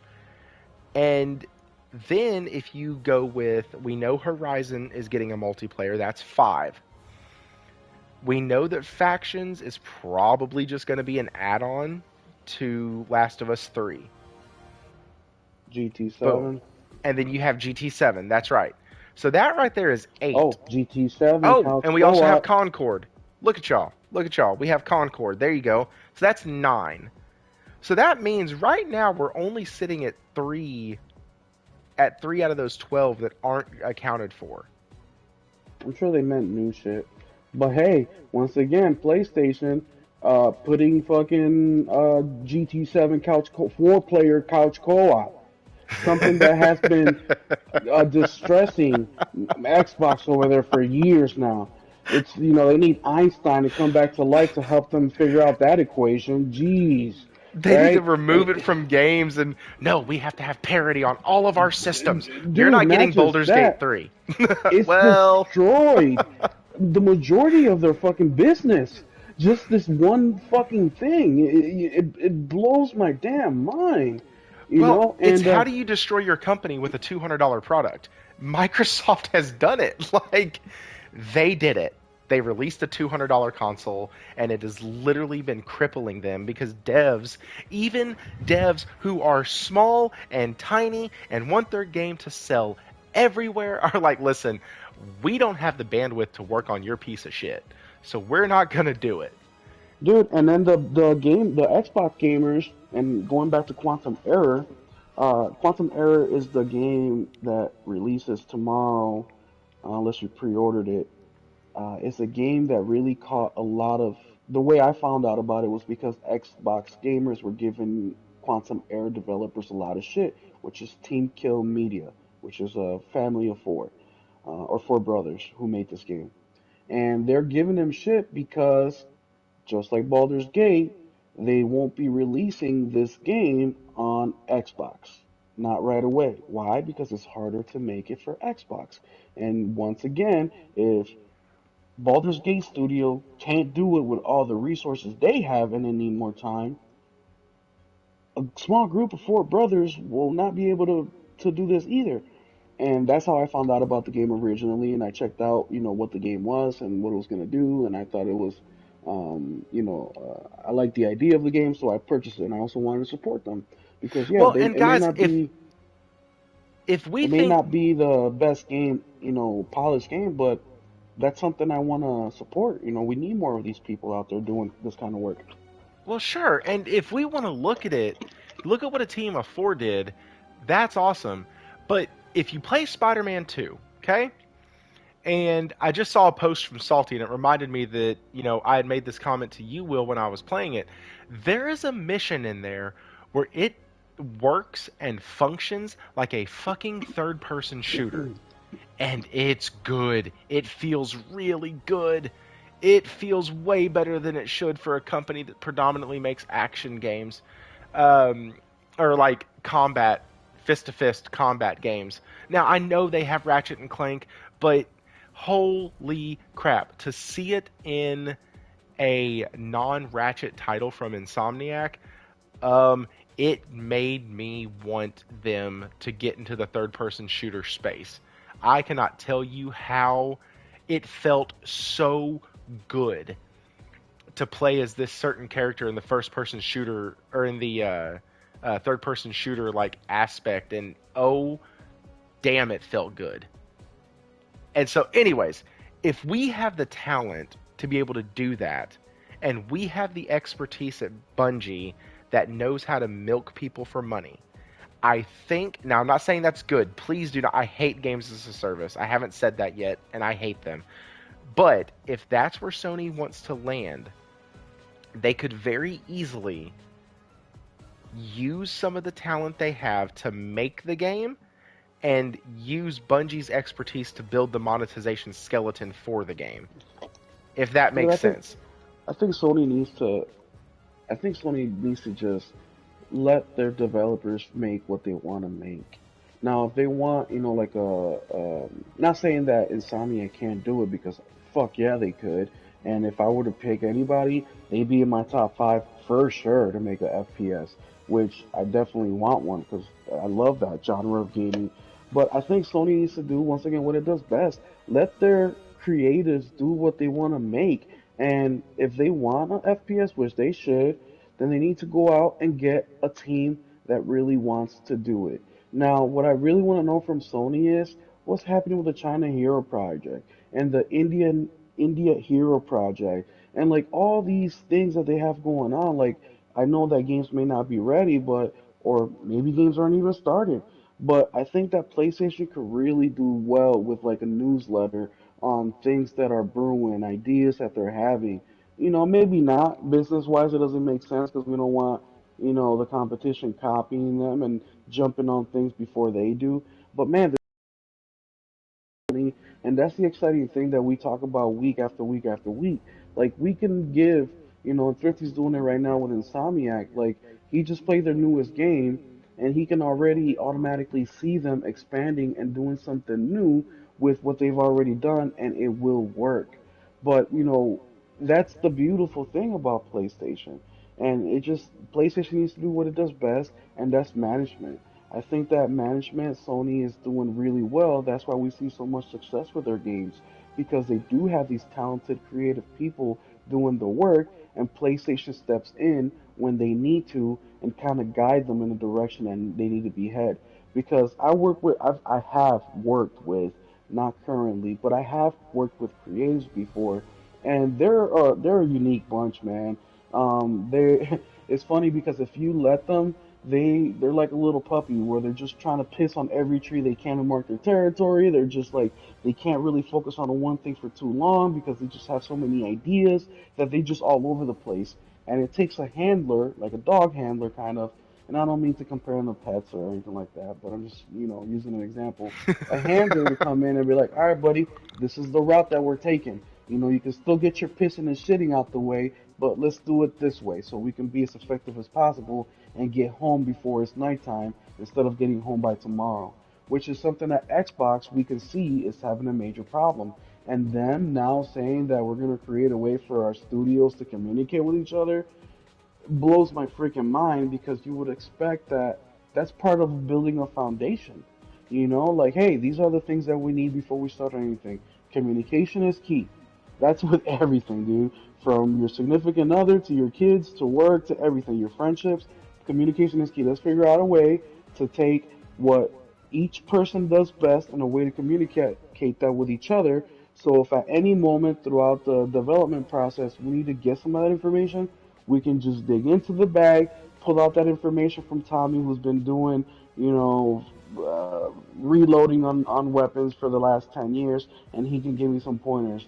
Or Becky over here, who's been drawing, anime type of characters on how she can implement some of her shit on the things that we're making. And keep that organic flow. And when you do that, that's when the creative juices really get flowing and get directed into a productive place. Something that I was watching an interview with a CIA operative today. This woman, God bless her heart, she was part of the whole war on terrorism and all this shit. So she's very brilliant. And something that she said that really got to me as far as wow, that's makes so much sense is the the fact that you know what your teammates are constantly doing. Because when you're all professionals, and I've experienced this myself when I was deployed in Iraq, when we're clearing houses. I already know that if I'm in a four-man team about to breach a house, and I know that my front man is going right, that means I automatically go left because he's covering the right. The man behind me knows automatically to keep going straight because the right and left are covered. And the man behind him knows, okay, I got to cover the rear, and that's all done automatically because we know our positions and we know our roles. So when you have a team that are professionals like these developers are, and they know that Insomniac is going this way, there is no communication because you already know that the next step is going the other way so you can cover the other side. And it's just so fundamental and so rudimentary that it blows my mind that after 23 years of being on this earth, Xbox is still talking like there's a new kids on the block. Yeah. Like I mean, I don't have anything to add to that. I think you just kind of killed that. But like let's, we talked a lot about games. So let's look into like games that are coming out because we need to be excited, right? There's reasons to be excited. We are not the Xbox generation. We are the PlayStation 5 generation and we have stuff to be excited about. Looked at an article from Game Rant, and they did this really cool thing where they put together the games coming out for the rest of the year and the games coming out beyond. I'm not gonna lie, December looks like a little bit of a rough month, but outside of that, we have some pretty cool crap coming out. Like, I don't know if y'all know, but January and February are about to be absolutely lit. The only thing that I can hope is that Stellar Blade is maybe dropped to like May or June, so kind of give the wallet a break in between there. But upcoming, we have Star Ocean Second Story R, which Josh already hit on it in the chat, but because it's a Square Enix title, fuck you, Will. Yeah, I think you're the only one interested in that, Thrifty. That's right. That's right. I'm the only one that's reviewed it. No, or that will review it.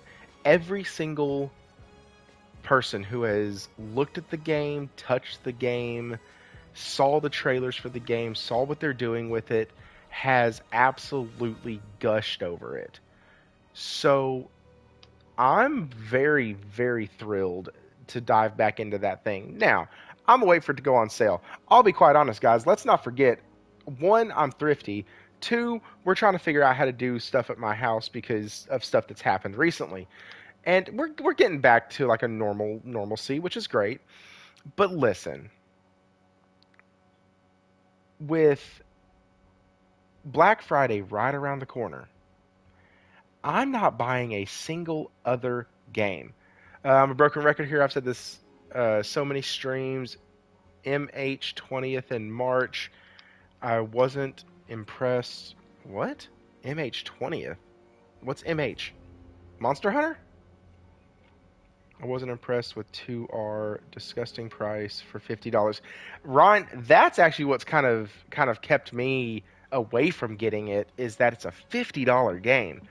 Getting what? But they've Second Story R, I but don't know what that is. they Star Ocean Second Story. Oh, once again. Is it just It's you and Josh, Square Enix, like, nuts? no. There's tons. Hey, So there's type one in the chat if you are looking forward to this game that they're talking about. Just a little yeah. social experiment. I just want to see. Well, Ryan Not already saying there's anything said wrong if you are, by the way. I'm just like wondering because I'm not a fan of these types of games, so I just kind of trying to see, how many of you guys are. so. It does look like they put in a lot more work on Second Story R than they did on First Departure R. So I can appreciate that they put in more work, but $50 is ridiculous. Warwana puts two. Dude, dude, You're throwing fucking gas on the fire here, Warwana. and That's funny. then in in January we have just listen to this bullshit. I'm not going to read everything because dear God, we have a lot of stuff coming out. Uh, and that's what's crazy. Like it feels like we're waiting on games and like we don't have games and like it honestly after Spider-Man I tried to go and play Star Ocean Divine Force and it just God it felt so much like a backward step in gaming that it took me about 30-45 minutes to kind of get back into okay not every game is going to be Spider-Man 2 and I have to understand that going in but listen to January. Let me get back into the article. Those are all to be announced. That's not the right part. Okay, here we go. Prince of Persia: The Lost Crown. I'm highly interested in that game. Oh, me too. Oh I'm God, it I'm looks I'm so excited for fun. Avatar. You would be. Uh, like it? Do you like the Far Cry games? Do you like that No, Ubisoft I thing? mean I don't mind them, but I've played Far Cry 6, and I've like halfway through, not even probably like 20% Far Cry 5, but it's not enough to keep me going. Okay, so listen to what people have said. If you like Far Cry, you're going to like Avatar. If you don't like Yeah, it's Far made Cry, by Ubisoft. you might want to stay away from it. Then you have Like a Dragon, Infinite Wealth. You have Tekken 8. This is still January. You have Grand Blue Fantasy Relink, which there's a lot of people who are excited about that. I am actually one of them, especially since I found out it's multiplayer, but it's mainly a single player focus, which is awesome. But up to 4 player co op, I think. Um, And then you have Helldivers 2 in February. You have uh, that's a remaster. You got Star Wars. You got Final Fantasy VII Rebirth, which I think it's cool they're doing it on the 29th. That's awesome because it's just really cool. It's a very Square Enix thing to do. It's a leap year, only comes around once every 4 years. Like really, really like smart in how they're how they're doing this, and I'm sure that that release date is going to have something significant in their thought process. Like if you ever listen to how they come up with their like release dates or their titles, it's thank you, Nelson. Nelson just put one in the chat. Yeah, I saw that. Um, and so with Dude, all of look that, at then you, how you're nerding out over February 29th with Square Enix. Dude, bro, you are a Square Enix stan. See, chat, it ain't just me making it up. I didn't Thrifty. say I wasn't. I am not ashamed of who I am or what I like, and I like Square Enix. Dadgummit, And he's going I into theories I and listen. conspiracy theories. Bro, I'm like one of those Marvel dudes that when they look at something in a Marvel movie, they're like, "Oh, this relates back to Oh, yeah. this," and You look to the left AM64 instead of the is right, so there's got to be right. something. There has to be something. But no, like there's 5 games that I'm super interested in already for the next Dude, four and that's not months. including VR. We have Arizona Sunshine coming out next month. Vampire Masquerade Justice coming out next month or this month. Um, like there's some heavy hitters coming out in the next like 4 or 5 months. Like it's insane.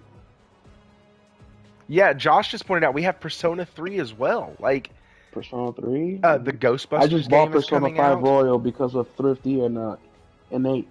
So I'll be getting into that shortly too. I never played it. I think you'll like the art and the aesthetic in that. I really do. Um, there's a few things about that game that I'm not a huge fan of, but I will default to the millions of other people who have enjoyed it. So that's always been my take. It's also like people who love certain titles that sell really well, like Souls games. Those games are not for me at all. Me neither. But I No don't way. shit on them because I I do. know that I I think know that people they that have play a them are place. masochists. I do too. And I thought about it the other day. I was like, man, if I just like take my time with Souls games and actually put in 41 hours into a Souls game like I did with Spider-Man 2, To get I'd 10% probably done. be pretty good. What'd you say? You put in 41 hours and get really good just to get 10% done, or just the Yeah. first boss. Yeah. That's true too. Hey, listen, The Witcher 3 was almost too much for me with the combat and how hard some of the Dude, fights were. I bought The Witcher 3 Complete Edition a few years ago, because I've heard of the books and I've read, I think it was the first book, or maybe it was the second, whatever. I read one of the books, when I was in my 20s, and I've been fascinated with The Witcher. I mean, everything about it I love, but I could not, I bought the Complete Edition, then I played like 5, 6 hours, and I just like, man, these mechanics feel janky. So then I found out that they're gonna re-release it, right, for the current gen, for the next gen. And I waited. I put the game down and I waited. And you don't know how disappointed I was when they did everything except redo the fucking mechanic. It just feels so damn janky. So I honestly feel like CD Projekt Red is robbing me of that enjoyment because the combat is just, I don't know, I don't like it, bro. It feels so outdated, it's janky, and I'm really upset about that. I'm sorry to cut in about that, No, bro. no, no. Hey, we're gonna get back to shitting on Xbox real quick because 23 minutes ago, JDub at JDub City 16 on X said new numbers show Microsoft sheds more than 16,000 jobs in 9 months. Hmm. This is by Todd Bishop from Geek Wire on October 25th at 10:46 a.m. Dude, that was like 7 days ago. I ain't heard hide nor hair. Nobody speaking out about that. Nobody saying shit. But when Sony does it, it's the end of the fucking world. Like, it's the end of the world while we're playing Spider-Man 2. And look, I don't the shit that I said about PlayStation earlier or Bungie. I hope people didn't take it as a defense for Sony because it's absolutely not. And I did say that I blame management 150% of these people let go. But the difference here, and I'm taking myself out of the fanboyism. I'm just looking at this as a strictly logical business perspective, and that is PlayStation doing it actually makes sense. When you're seeing that Destiny 2 has been going downhill, when you look at the political correctness in the games that they've produced and the things that they've said and the statement that they've made, you can start to see why they may want to trim the fat. And we see it in industries all over. I mean, fuck, even Disney is coming out and saying some shit like, yeah, we need to stay out of things. We need to focus more on the content. We need to focus more on the intellectual property. Some of their shit makes sense. With Xbox, like, none of this shit makes sense whatsoever. Even I was watching a business analytical in regards to the stock market and financials and the economy, and they were digging into some of the major corporations and how their quarter profits or their quarter numbers are coming out here soon in this month and projections and shit like that. And they were talking about Microsoft, specifically the Xbox division, because they don't behave this way with the other aspects of their business, which is also very interesting. With most companies, usually what one of their parent or the parent company does usually follows with the companies underneath them, unless it's something that's crazy. Like for example, if Nike had another subdivision of their company and is doing very poorly, then obviously they're not going to do what they're doing with the other companies with that company. They're going to do something completely different because of the situation they're in. Xbox, on the other hand, the revenue numbers are still decent. Like, even some of these numbers are growing. It's just their profits that are declining, their users aren't as great as they want it to be, and a couple other things. But the way that they're behaving as far as their layoffs make no sense whatsoever. And the only thing that's in line with Xbox that matches with the rest of the tech industry is once again, them copying everybody. They overhired, they overshot, and now they're backtracking to all the shit that they did. Which, by the way, they did it because they saw everybody else do it. So it's like, okay, Google's hiring, we gotta hire. Meta is hiring, we have to hire. But yet, none of their shit produced anything. Nothing. At least with PlayStation and Bungie, we can say, well, they're producing because of their expertise, and we see that with Factions 2. Factions 2 was supposed to come out this year, or at least get information on it this year, and we didn't see it because of what Bungie recommended. So there's actual, accountability there. Nothing like that on the other side. Yeah, no, they don't. They don't have anything. We have, and this is not. I used to shy away from saying stuff like this because I tried when I first started these live streams to be very, very like down the middle, and I still try to look at it from very objective side, but they don't have any complete games. Like the most complete game that they delivered this year was Hi-Fi Rush. Am I wrong? No. They gave us Redfall, which the big pancake flipping idiot decided to say that another 6 months wouldn't have helped the game. It took 4 months. It released in May, June, July, August, September. It took 5 months to give us 60 frames per second in Redfall. 6 months would have helped the game. They would have been able to polish it better. They would have been able to work on it more and get it out. But they're more worried. This is stuff we talked about in our Discord today. They're more worried about cadence and making sure they hit their one game a quarter, that they don't give a rat's ass about quality. The Dude, only PlayStation has been reason. doing one game a quarter and they never freaking announced that. Even to this day, they're still on pace. See, this is another thing that pisses me off. People talking about PlayStation games, they ain't shit. They have one release. No, PlayStation has been releasing or there is, I won't say PlayStation releasing, but there has been a game you can only play on PlayStation once a quarter at a minimum, sometimes two per quarter, since 2023. Since Well, yes, 2023, and if you include VR in the exclusive conversation, then not even including VR. freaking yeah, right. And it's because of their third-party deals. It's because Yes, we're getting games that are not even third-party deals because yep, people don't want to develop for the fucking Series S. yeah. And even on accident, like Baldur's Gate.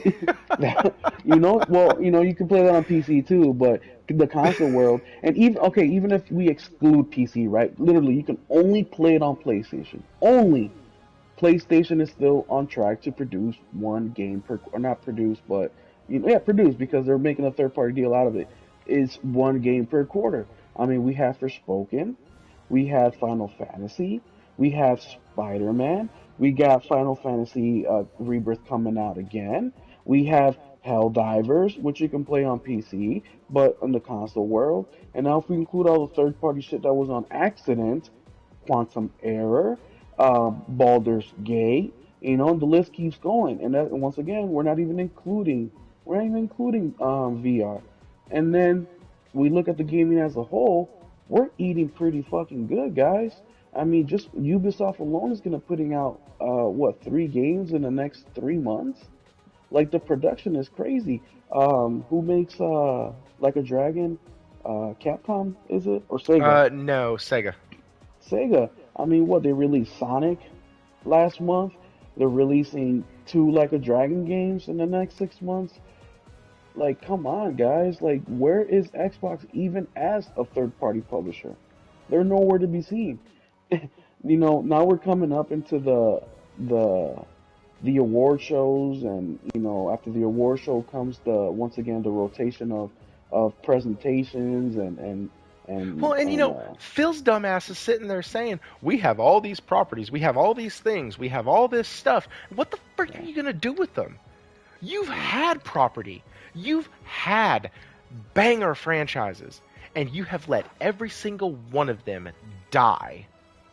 yeah. Some of them you have killed yourself." And dude, and let's also people are acting like the ABK deal is gonna be their savior. It may be about 5 years from now, because ABK, with as many IPs as they have for all the properties that they own, how many have they been putting out the last few years? How many ABK games have you been playing besides Call of Duty? Please, anybody, name anything that they've bought from Activision that they've been playing that's not Call of Duty. So yes, they're acquiring all these IPs, but they still gotta make the shit. It's not just gonna magically appear on Game Pass. Now, yeah, So they might take all the old shit and put it on Game Pass, but come on, we've already played those. so Byron Cutler said that he thinks that we get 4 first-party games next year. And so maybe, I maybe. hope. I hope so too. Trick question, bots don't play games. Who said that? That was Wara. Diablo, Overwatch, and Crash all released in the last 12 months, so they won't make anything for years. Right. Isn't Crash failing? Didn't they pull it? Oh, never mind. That was the other fighting game. That was a service game. Nah, bro, but here's the deal. Crash Team Racing is not doing good and won't do good. No, The there's That's not the world that we live in anymore. We no. don't necessarily. There's a reason they stopped making Spyro the Dragon. Okay.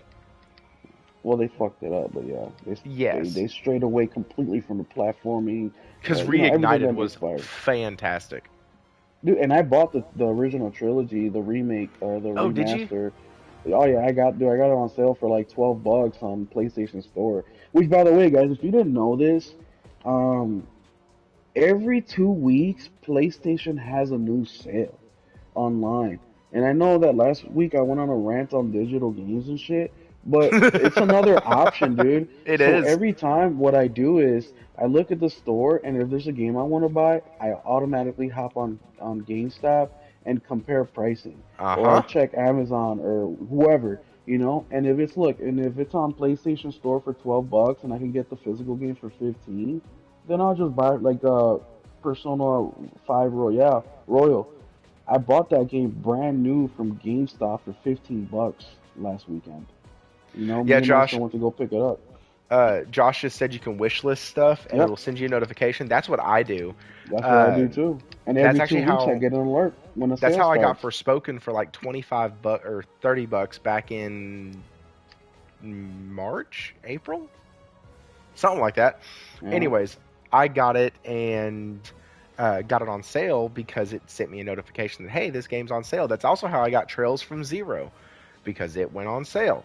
So, anyways, that is we have a shit ton of games coming out, guys. We have a ton of games that are going to play amazing. Uh, guys, Alan Wake 2 just came out, and oh, dude, that's what I wanted to talk about.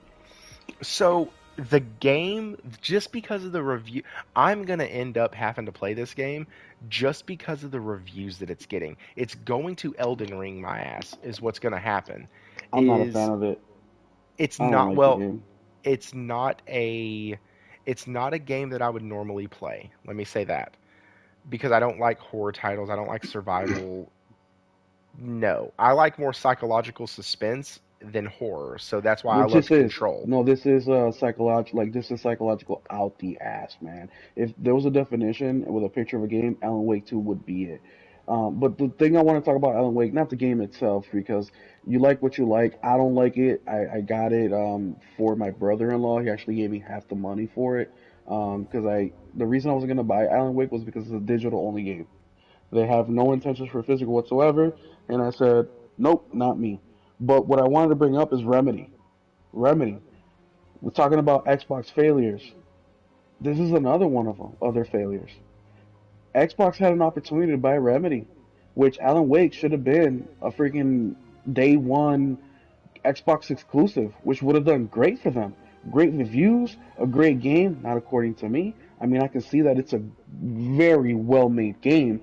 I just don't like it because of, personal Well, things. dude, and But they're one of the only third-party developers that knows how to use the Xbox use and the Series Xbox. S. Yes. Just like Xbox passed up on Star Wars, what was it called? The one PlayStation is doing that's been put on ice. The Knights of the Old Uh, Republic. Knights of the Xbox passed up on that. Xbox, I mean, they passed up on so much shit, and the most recent one that we know of, Remedy. They said no to Remedy because they were looking for new IPs. Are you freaking kidding me? Are you kidding me? Beggars are choosers now? Wouldn't it be Like, great if Sony said, "Hey guys, we've really loved Alan Wake. Control oh, I sold hope, wonderful on our system. We're I gonna go. hope. We want to purchase y'all? That Let's would be go a quick fucking Billy. hilarious." A quick Billy. Here you go. And you know what? You can sell the fucking thing on Xbox if you want, because you're only gonna sell 100,000 copies on that if you're lucky. But you know how many? What is it? Faboos or mistakes? Foo Foo bars, fucked bars up beyond are all you repair. gonna make, dude? Like there is just, especially, and the fucked up part thing. It's not like us, Thrifty, where we see a sale on PlayStation and we're like, "Fuck, man, I'm tight on Nelson said money." it gets worse. Nelson said that Xbox sold the Alan Wake rights back to Oh yeah, Remedy for yes, almost back to Remedy nothing. for almost yes, exactly. That's you know, it's not like us where we're So, like, "Oh, there's a new game coming out. Fuck, I gotta pay a mortgage. You know what? Let me just not buy it because I don't have the money." Xbox literally has all the fucking money. They literally have the money. well, Where it's like PlayStation's like, we're tight. We can't do they it this month. they fucking looked at Insomniac and said, "Nah, we don't want y'all to make a superhero game." All Gee, right, yes. Same fuck off. shit with. Oh my god! And the funny, and I don't want to say it on the podcast because it's. I'll say it to you in private, Thrifty. But I compare Xbox. Okay, Thrifty, you know how I stand politically, and I know how you stand. Yep, and we don't talk Xbox, about that here. no, we don't. But Xbox is the opposite of that. They're literally that. They Uh are huh. gaslighters to no end. Everything that they do bad, they trip themselves up, then they blame everybody else for it. Well, PlayStation has the rights for Spider-Man. Well, because you fucking turn the shit down. Well, Alan Wake sells best on PlayStation, and well, that's because you turned the shit down. You're punching yourself in the face, and then you're blaming your friend next to you, like, dude, stop punching me, stop punching me. You're the one doing it to yourself, dude. like You, uh, PS has the rights to Sunset Overdrive. Yeah. Yeah, Like, but it's also on so Meta. here's the deal. Think about this. Let's move away from my pipe dream that's never going to happen of Square Enix buying or Sony buying Square Enix. Let's just move away from that. Remedy would be a great fit for them. A Remedy would be a stupid wonderful fit for them. Oh, so you're saying what I said last time is correct, that there's 10 other companies that PlayStation should buy before they buy Square Enix? Bro, I know it's a pipe dream, but at least let me have it. Listen, if Xbox can dream that Redfall is a good game, then I can dream that Sony is going to purchase Square What are you Enix. As a talking matter of fact, about, Thrifty? mine It is a has good more game. It's validity got 60 than frames that. now. You fucking kidding me, dude? They did it. They put out the 60 frames patch. They're up there with the big boys now. They can compete against Spider-Man and then Horizon and God of War because they got 60 FPS, FPS. 60 FPS. That's great. which But means you can no, see their fuck ups even better fucking quality. I think that, and I've said this already, and we've already talked about it. But Helldivers 2 is an audition for Arrowhead Games. We already know that one. And then once we get, if only SquareSoft was alive, if only SquareSoft was alive, Sony may have bought into them. Yeah, there's Ryan. I fully understand what you're saying in that, but we are if you look at Remedy, Remedy is a great fit, and then you're going to look at Arrowhead Games, and if Helldivers 2 does well, Sony will scoop them up in a fucking heartbeat, or at least make an offer. Arrowhead might not say yes, just like oh shit, Ember Labs. They did Ember Kena, Labs. and Sony said, "Hey, we want to buy you," and Ember Labs said, "Nah, we So really want no. to just focus on our own thing." Okay, cool. Yeah. Like, no big deal. Fine. Yeah, I do know that Arrowhead did do the first. I'm talking about making them a full PlayStation studio instead of PlayStation adjacent, you know. But I wish PlayStation did it from both angles, meaning I agree with everything you're saying right pause. here. Pause, right? Double side, which do exactly what you're saying. You know, go after these proven developers. But I think something that the industry is missing out on, which I think is going to come back and bite them in the ass in the future, is there are so many incredible indie people out there. Like I keep bringing up Quantum Error because it's just so impressive to me. But just imagine if a team like that can get the funding and the backup of a company like PlayStation. Like, yeah, let's go get these guys, but man, let's look for those diamonds in the rough, man. People that we can develop, which PlayStation does, and they're doing to this day. But I just wish they did a little bit more of that because it's very cost effective. You know, talent is talent. You know, if you can throw the ball 100 miles an hour, you may not be accurate. We can fix that. We can work on your technique. You know, we can get you that brand new glove and those brand new cleats and that good uniform so you can feel the part. You know, and I wish if we included some of that on one side while we're going after, you know, the remedies and the Ember Labs and shit like that on the other side, I think PlayStation can be well, it's already a juggernaut, but increase that legend that they already have established. And I think that's what Annapurna, yeah, that's a good one. yeah, we do have at PlayStation, we do have a good focus on working with indie developers. We do. Uh I mean we have Shuhei Yoshida who that's like his job is to work with 30 years. indie developers, right? That's his thing. And that's why PlayStation always gets good indies. We always get good indies. And here's the deal: if you're super impressed at Quantum Error for being developed by 4 people, coming out kind of jank, but still seeing what their vision was and what their passion was, I desperately challenge you to play Chained Echoes because it was developed by one dude. I And own it. that game is I just never fucking played it. amazing, whether it was developed by 50 people or one person. He did. Matthias Linda is the guy's name. Deck 13 Interactive is actually who published the game. but he It's kind of like developed that it. dude who did Bright damn, what's it called? He did the shooter. It's on all platforms, but it came out first on PC, and I mean the game is freaking and they give him a lot of shit because He said Bright Memory Infinite. yes, Bright Memory Infinite. He got a lot of crap because the way that the girl looks, the main character. I mean, she's like, tits out and shit like that. But dude, it's a great game. It's a short game. I think I finished it in like 4 hours or some shit like that. But I mean, the game was freaking polished as shit. And I mean, it was like it felt like a AAA release. I mean, not completely because you can tell the scope was very narrow, but whatever. It felt more like a vertical slice than anything. But man, just one guy did it. And I think my very first podcast on Thrifty, I talked about how Cerny is such a genius, and the reason why was because he saw that the way to make PlayStation what it is now is to make it accessible for people, for developers. And I talked about how the 2018 Spider-Man was being played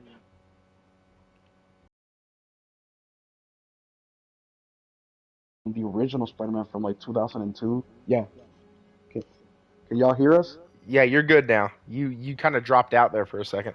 Oh, well, he played. Well, basically, what this guy does now is the same reason why the Switch is so successful. Is he makes games out of his basement, and he does it for the Switch, and it will take him 6 months, a year.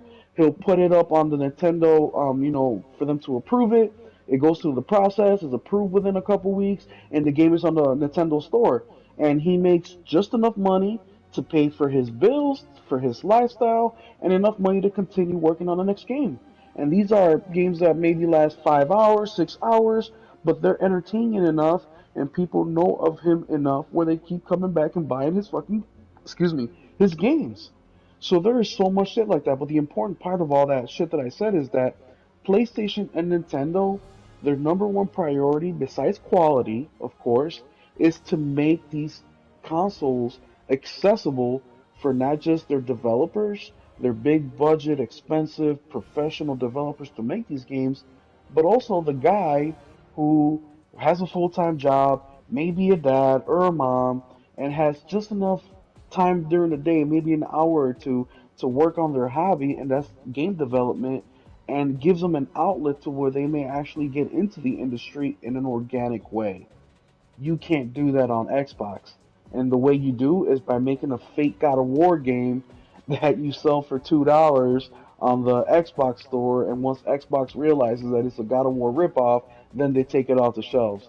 I don't know if you guys remember that from like the summertime or last year when that dude made uh, uh, Kratos freaking copycat and then put the game up on the Xbox store, and it actually sold. Not because people were interested in it, but to see how fucked up the game was, because it was really, really But jank. because they wanted just to just to do that, Yeah. like, and to be honest, that's why.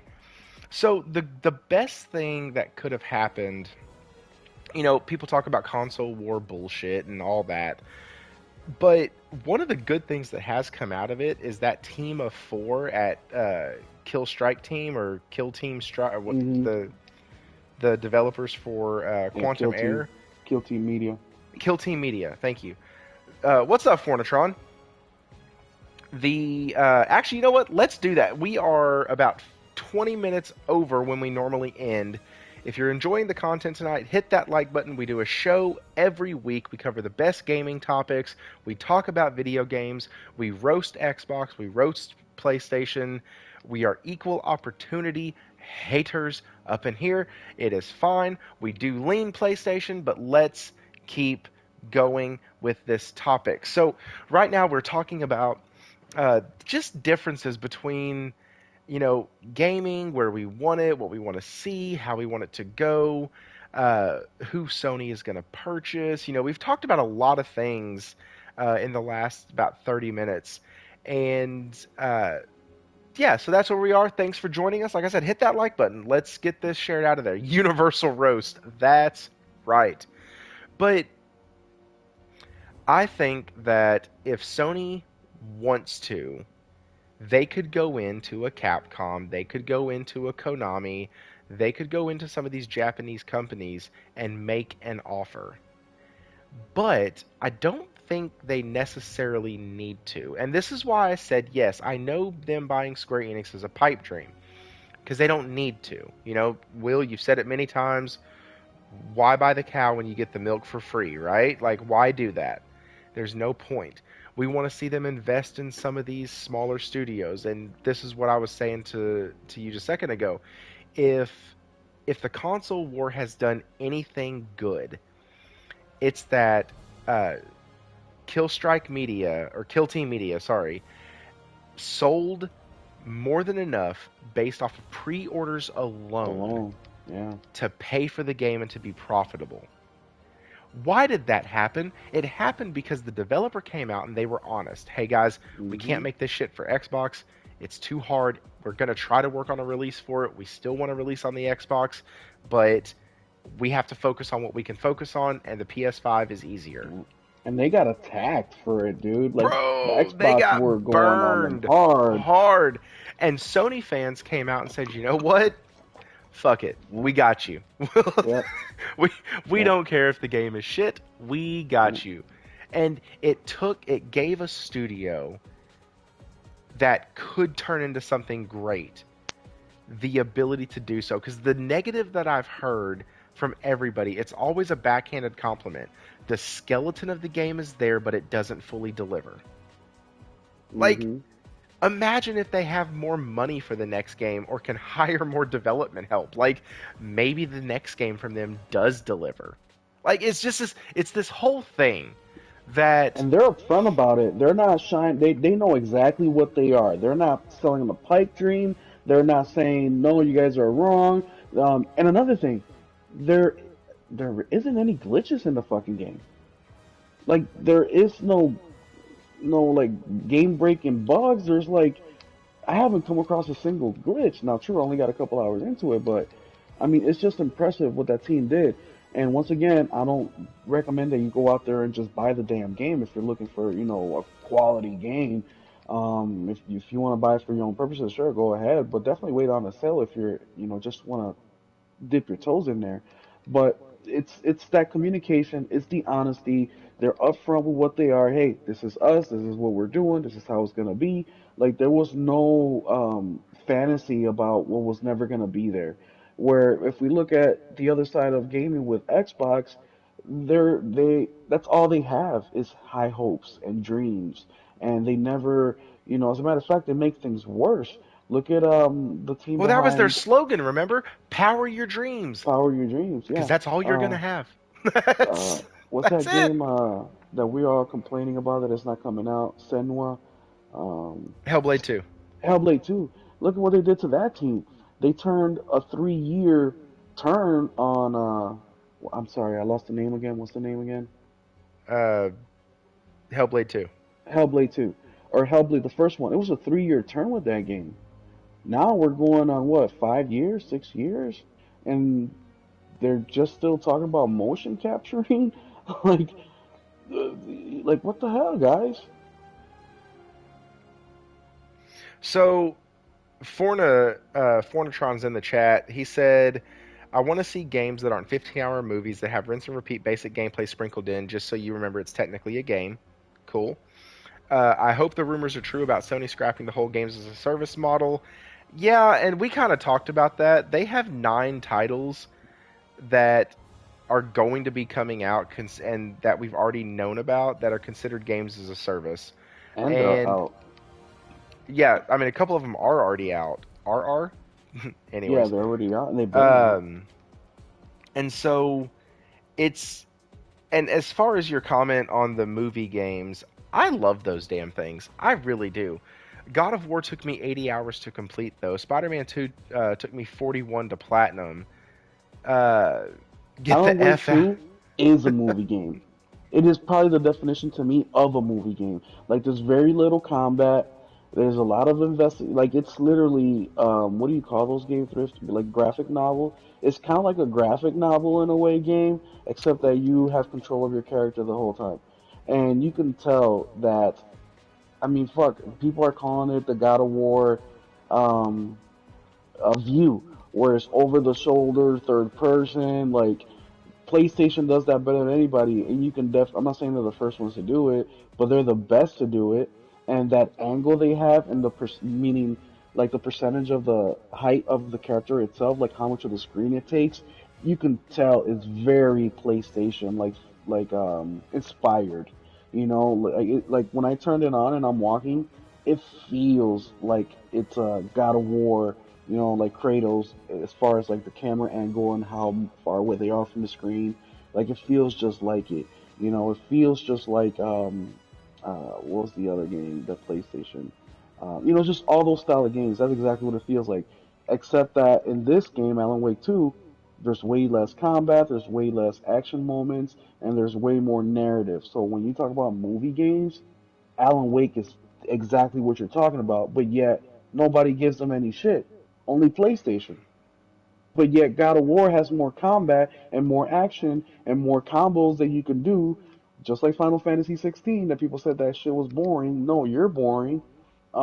It's only PlayStation that gets the flack.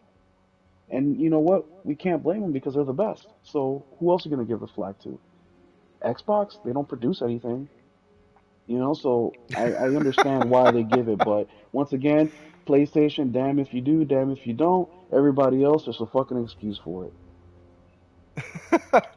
Then I saw the gameplay. Yeah, like and so it being a movie game. So here's the deal: those like titles, like the Man of Medan and all that. I've done a review on a couple of them.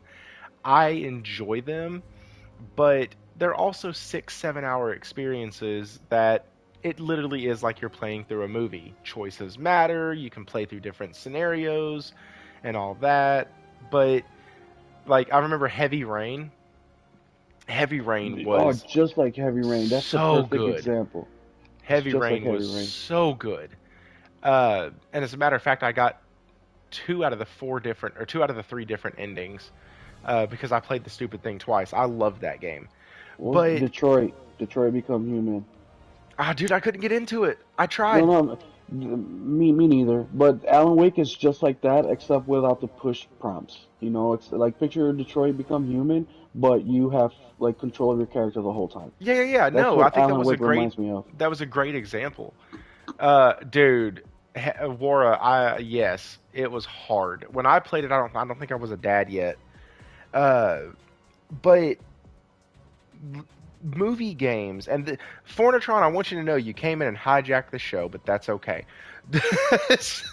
Movie games have their place, right? People will say that like God of War Ragnarok, it's a movie game. Look at how many cutscenes. Or Final Fantasy 16, oh, it's just a movie game. Or that's all that Sony does. Or movie games with bow and arrows.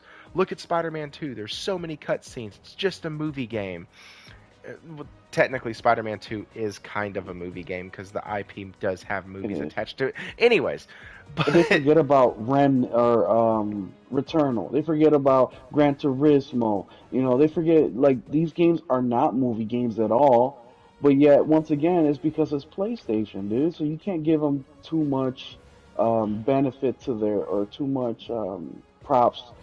I don't know what the way to say it is, but you can't feed too much into what they're saying because Ratchet and Clank, we have just as many non-movie games as we have movie games. But we have options, and we have just about options in every category. Who else has this many options? You tell me, since you're the one who. I'm not talking about what's his name on here. Forna, For nah, I'm not talking Forna, about to Forna's you. good peeps. Yeah, no, no, I'm not talking about him in specific. I'm saying the people who are saying shit like this. It's like, then tell me who's got this many options. Because in reality, Starfield and Redfall are very similar. They're both action adventure games. Yeah, one has way more RPG elements, but at the core of it, they're both action adventure games, and one has way more loading screens. And then outside of that, what do they have? What was the big hitter they had last year? Pentiment. 2022, they didn't have one. You know, and yeah, no, they didn't have 22. They had Pentiment. But yeah, I mean, and then Hi-Fi Rush. what another action adventure game. They try to put the music in there, but the whole music matching the hits, it wasn't accurate. I mean, what is it? Hellraiser. Um, Hellblade. no, not Hellblade. It's no, not Helldiver. It's called Hellraiser, I think it is. It's a music beat Oh, game. Hellraiser. Yeah, Hellraiser. That game did it correctly. or You Hellsinger. There we actually go. Hellsinger. You actually got penalized for not shooting on beat. Um, BPM is another one that you actually get penalized. Hi-Fi Rush, it was just a little fun thing they did, but that's not really the game mechanics does not really affect it that much, except for the tutorial area. Because if you don't hit on beat, then they makes you do the tutorial all over again. But once you get out of that, there is no penalty for that shit. So no, Xbox doesn't have anything outside of action adventure games. Now that we're talking about it, So, Forna said this. He said, "When I criticize Sony, people assume I'm an Xbox fan. I did the first time you showed up in my chat, actually. Uh, when in reality, I don't even consider Xbox as a part of the conversation because they literally had 0 games until Starfield and Redfall, and that's the facts. problem. That's the problem. As a matter of fact, when I went on a tirade about making great games, and it was Will's second time guest appearing on the show, and like it got him super pumped and super amped, and I knew I had him on the hook with that, and that's when I conned him into being my co-host every week. But like that's all we need. Make great games. Make the fucking games. Hmm. Take some of that fucking money that you're spending on all your bullshit and make great games. You have the money. You supposedly bought the talent. So make great games. And the IPs, they have everything they need, dude. They Everything. And they've have had it for everything. years. Yeah, yeah, Years. yeah, Hell, yeah, some of the yeah, games they're waiting on have been announced for years. years. Yeah, yeah. No, it's sad, bro. They're not focused on that. They're just focused on the wrong shit all the time. The Xbox One, they were focused on TV. This one, they're too focused on cloud streaming and on all platforms except for console platform. Like Like, Insomniac, say what you want about Insomniac. People can talk, oh, they're just movie games. They have released a new game once every 1.4 or no, I'm sorry, every 1.1 years. So that's like every 1 year mhm, and a month and every 1 year and 6 weeks essentially, they've released a new title. Like insane. fuck And they're all the all way good off. and high quality, and they're pushing, they're actually pushing gaming forward. I mean, fuck, Spider-Man 2 didn't have any loading screens. I mean, even what is it, fast travel? Like there was no loading. Okay, there was because you got to push square for 2 seconds for it to fill up the bar, and I guess that's not for you if you want to second guess yourself. No, it's not for that. It's because they had to include a loading screen because PlayStation is Here, not powerful enough. Get out here of we here with go. that. Here we go. Watch this. I'm not going to do any spoilers. Rifter, you cut off. Nah, dude. No, none of that shit. And then now you include the swinging, how fast you're swinging, and then the wings when you include that as well. I mean, there's there you go. Sorry, Are you guys. back, TJ? Now you're Yeah, my back. headset fell. My bad. There is a trophy, guys, where you have to get from one side of the map to the other side of the map without touching the ground, and it's All not a right. hard one at all. But the game does not load not even a millisecond. All right. So watch this. Watch it. Here's fast travel. Okay, you ready? Here's fast travel. That's it. And then boom. Do it again, Sony. Do it again, 30 for the people in the back. All right. Here we go. Here we go. Let me get to a building. Okay. Here we go. I'm gonna go all the way to Coney Island. Hang on. All the way to Coney Island. Boom. Drops you in. See you Holy guys. crap. See Drops you you in. guys. And I And played Starfield. So the shit that I'm telling you is not because I saw it on YouTube. No, I played the shit. And I played the game for 60 hours, 63 hours, and I would say, dude, an hour of that was just waiting on load times if you combine everything together. And I'm not exaggerating. Some load screens will take a minute, 2 minutes, a minute and a half. It's just disgusting. And I'm like, like, dude, somebody please tell me, watch this shit. Somebody tell me, do you see pop in anywhere? Do you see any kind of pop in? Look, the distance. Look at how far back I am in this game. Do you see pop in? Do but you if you show them see the swinging and then the gliding with the wing and show them how fast you can go, do you like, see it's any insane. issues at all? Watch. Look at the speed of this. Look at the speed. There is speed everywhere in this thing. Look at how fast they made this damn thing. You can jump off of everything. Everything is interactive. You have points. You can jump off of all this shit. You can hit any building. You can go inside anything. It's all there. Everything is there. Look at this. You can do front flips, back flips. You can come out of it. You can go straight into web wings. Look at that. Look at how fast this crap is. This is something that you get when developers are actually skilled in using the technology that has been provided to them, and the people who built that technology actually listening to the concerns of their developers and what they want. You build great games and people will buy Yeah, your shit. facts. 2.5 million copies in the first 24 hours, the fastest selling Facts. PlayStation exclusive ever. Facts. And guys, I platinumed this game. When was it, Thrifty? Was it Friday, right? It was this I think Friday it that was I because that's when you were ridiculing me about not platinuming yes. it. This Friday I beat it, and I haven't touched it. As a matter of fact, I deleted the game because I'm like, okay, I platinum it. I'm gonna play it again, but I'm gonna play it later on. I'm gonna wait a few months. But now that I'm looking at Thrifty, even though it's only been what 6 days, yeah, 5 days, this game feels like home already. It feels like it brings up good feelings in me, So and this is Forna, something. sorry, Forna just asked a question. He asked, "What am I comparing it to?" So this is what I'm comparing it to. We were talking about studios that Xbox has, and we were talking about studios and cadence of PlayStation earlier in the show. And then we just brought up how Insomniac has been releasing one game every 1 year and 6 weeks for the past four or since Spider-Man 2018.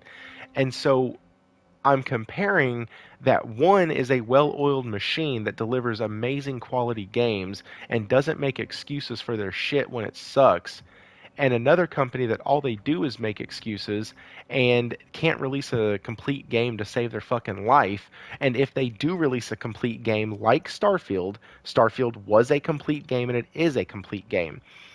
The game comes out looking like PS4 graphics, and so they can never give you a full blown complete experience, and definitely not starting out. Hell, Forza, yeah, Forza, people were joking and calling it the Forza Incomplete Edition because it's missing game modes, it was missing maps, it was missing cars. Like, it didn't have everything it was supposed Dude, to missing at couch launch. co-op, which And so Gran Turismo that's just where the came out with. comparison came in. And then we started talking about loading screens, and it reminded me of Spider-Man. Um, I am actually going to quit back. Yes, I'm showing what a well optimized game looks like. Exactly. I'm going to go ahead and quit out of this and go back to the main screen because I don't want anybody to see spoilers. And sometimes there are things that pop up, and I have subtitles on. So, Dude, RoboCop is so damn good. You could actually pick up a motorcycle and throw it at somebody. Like you feel like, dude, this game. Look, man, guys, I don't, I recommend. Do I recommend a lot of games? I feel like I don't. But, dude, RoboCop. If you are an '80s or '90s kid, man, dude, this game is like the third RoboCop movie never existed, and this is it. Like they can literally make a movie off this game. It's so damn good, man. The sound effects in this game is fucking ridiculous. Like for example, oh, and the gore in this game is awesome. I just shot this guy's head off, and the wall behind him, you can see the blood splatter, but then dripping down. Like the attention to detail in this game is freaking amazing. So if you guys have the opportunity to play this game, please do, man. Especially if you even like RoboCop just a little bit, you guys are really gonna enjoy it. I'm sorry, I'm man, just playing it right now, and I'm no, like you're fine. fucking Um, loving it. so I will say this. with regards to RoboCop, I love that there is a game that has come out that is reviewing middle 7, not bad, cool, 70, yeah. it's okay. I mean, if that was an Xbox game or an Xbox exclusive, it would have been like a Oh, 9.3. So like, yeah, it's a 7, and the way it's been described by Jake Baldino over at Game Ranks is it's just dumb fun. And so yep, like, I love that. Like, at the end of the day, we do need games that are just dumb, yeah. stupid fun. Kind of like Roller Drum, which by the way is coming out on Xbox. I think I don't know, in the next few days I think it is, or this month. Roller Drum, I bought it day one, man, and that's another Jake Baldino fucking game that he loved. He actually put it up for Game of the Year last year. It's Dude, just that stupid is an fun. awesome fucking game, man. I mean, it reminded me of like Tony Hawk in the early 2000s, but with shooting and the way that you reload is by doing tricks in the air, and that's how you reload your weapons. But that fucking game is fun, man. I haven't platinumed it because some of the challenges get pretty fucking challenging, Is but it it's such an multiplayer also? awesome game. No, it is not. I wish it was, but Oh, that feels like a missed opportunity. it is, but it's made by a small indie team, so the resources are all there. But the same team that made RoboCop, if you played Terminator Resistance, the shooting is going to remind you of that. And I think that this development team is onto something, man. Like I really wish they would make like a Judge Dredd with this team, or like Do a what's that Demolition Man. Just give me a Demolition Demolition Man. Man, or what's that movie Thrifty The with three Bruce seashells. Willis in outer space? Not Total Recall, but with Armageddon? the no, not Armageddon. It's like a cyberpunk kind of world. Oh, That Fifth blue Element. alien, Fifth Element. Fifth Element. Like a Fifth Element game or a Judge Dredd Corbin. game. Corbin. Like they should be the movie licensed video game makers because they fucking hit the shit, that dude. that that movie has Lulu in it. Actually, Lulu, yeah, Lilu, but Lulu. still. Dude, no, this game, like, they did such a fucking great job, and especially the Easter eggs, the callbacks, and also remember, Totally. RoboCop Just, is a cop, so you're also doing detective work. You're like this game is just great, guys. Now, this may be me being an '80s or '90s kid, multi-pass. fanning out, but even if you're not, I mean, it's still just fun just blowing people's head off. Gore is fantastic. You're shooting limbs off. Like it's pre and you're a tank, so you're Oh, tanky as fuck. shit. Speaking of shooting limbs off, guys, Thrifty's channel, right? You gotta be thrifty to be here. Listen to me here. Like, so EA Play in a week is putting. Shout out to GameCross for pointing this out, by the way. They are putting Wild Hearts onto EA Play, and they have just recently put Dead Space Remake on there, and they have a special if you've never subscribed to EA Play. It's 99 cents for your first month. So you Um, can spend 99 cents and play Wild Hearts if you were interested in it, and you can play the Dead Space Remake. So like, just kind of keep that in the back of your mind. Um, I'm just saying, just keep that in the back of your mind. I'm not saying to support a subservice. I'm saying that is a hell of a cheap way to pay 99 cents, play the two games, and then cancel it. So yeah, just kind of keep a heads up on that, guys. With that, I'm gonna have to call it.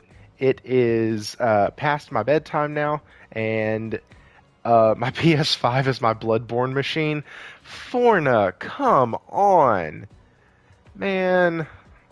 Why? You and Salty must get along great. Wait, what did he say? Freaking, he's a Souls guy. Oh, he's one of the masochists. Hey, dude, you're into what you're into, man. I don't judge. Hey, that's your kink. That's cool with me, man. It's one step away from nipple clamps. That's just. Basically, dude. All right, guys. Will, where can they find you, man? uh, Will, Will, 777JP. Thanks to both of you guys, Warwana and damn man, the other guy, I forgot his name, but thanks for adding me on PlayStation. If y'all see me on here, please hit me up, man. I have a lot of fucking games, so if there's a game that you want to play that you just can't find somebody to play with, hit me up, dude. I'm willing to check it out, especially this co-op. Like I said on our Discord, which please follow us there as well, is that anything with friends is fun. Even watching paint dry is fun with friends. So hit me up on there. Add me. We'll play some fucking games, man. And you can also follow me on Twitter or X. Same thing, Will777JP. So hit the like, subscribe, follow us on Discord, and follow me or find me on PlayStation. Let's play some games. Man, Byron, I'd love to stay, dude, but bedtime and work comes super early, and because we just had a cold snap down here in the south, everybody's heaters are not working. So I gotta fix those. Um, so yes, the Discord. I will link the Discord in the description.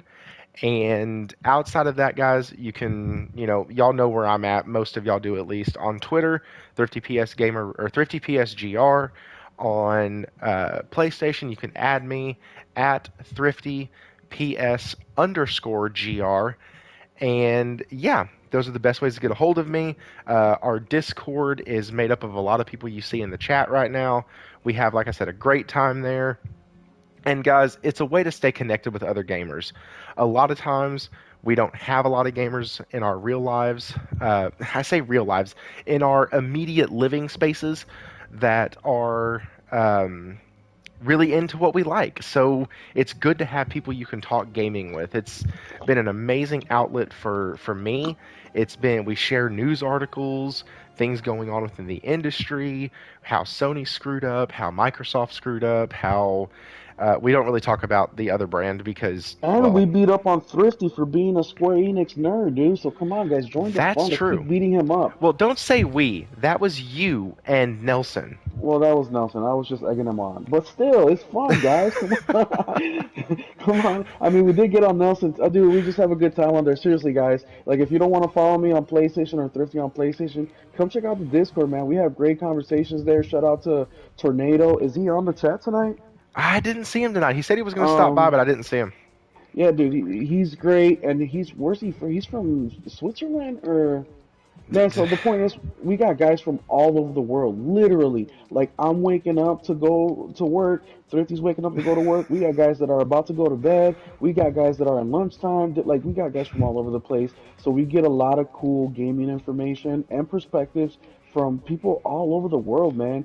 And we don't, sometimes we disagree, sometimes we agree. Today was one of the days where we didn't agree a lot. We were No, we just didn't. spouting shit off.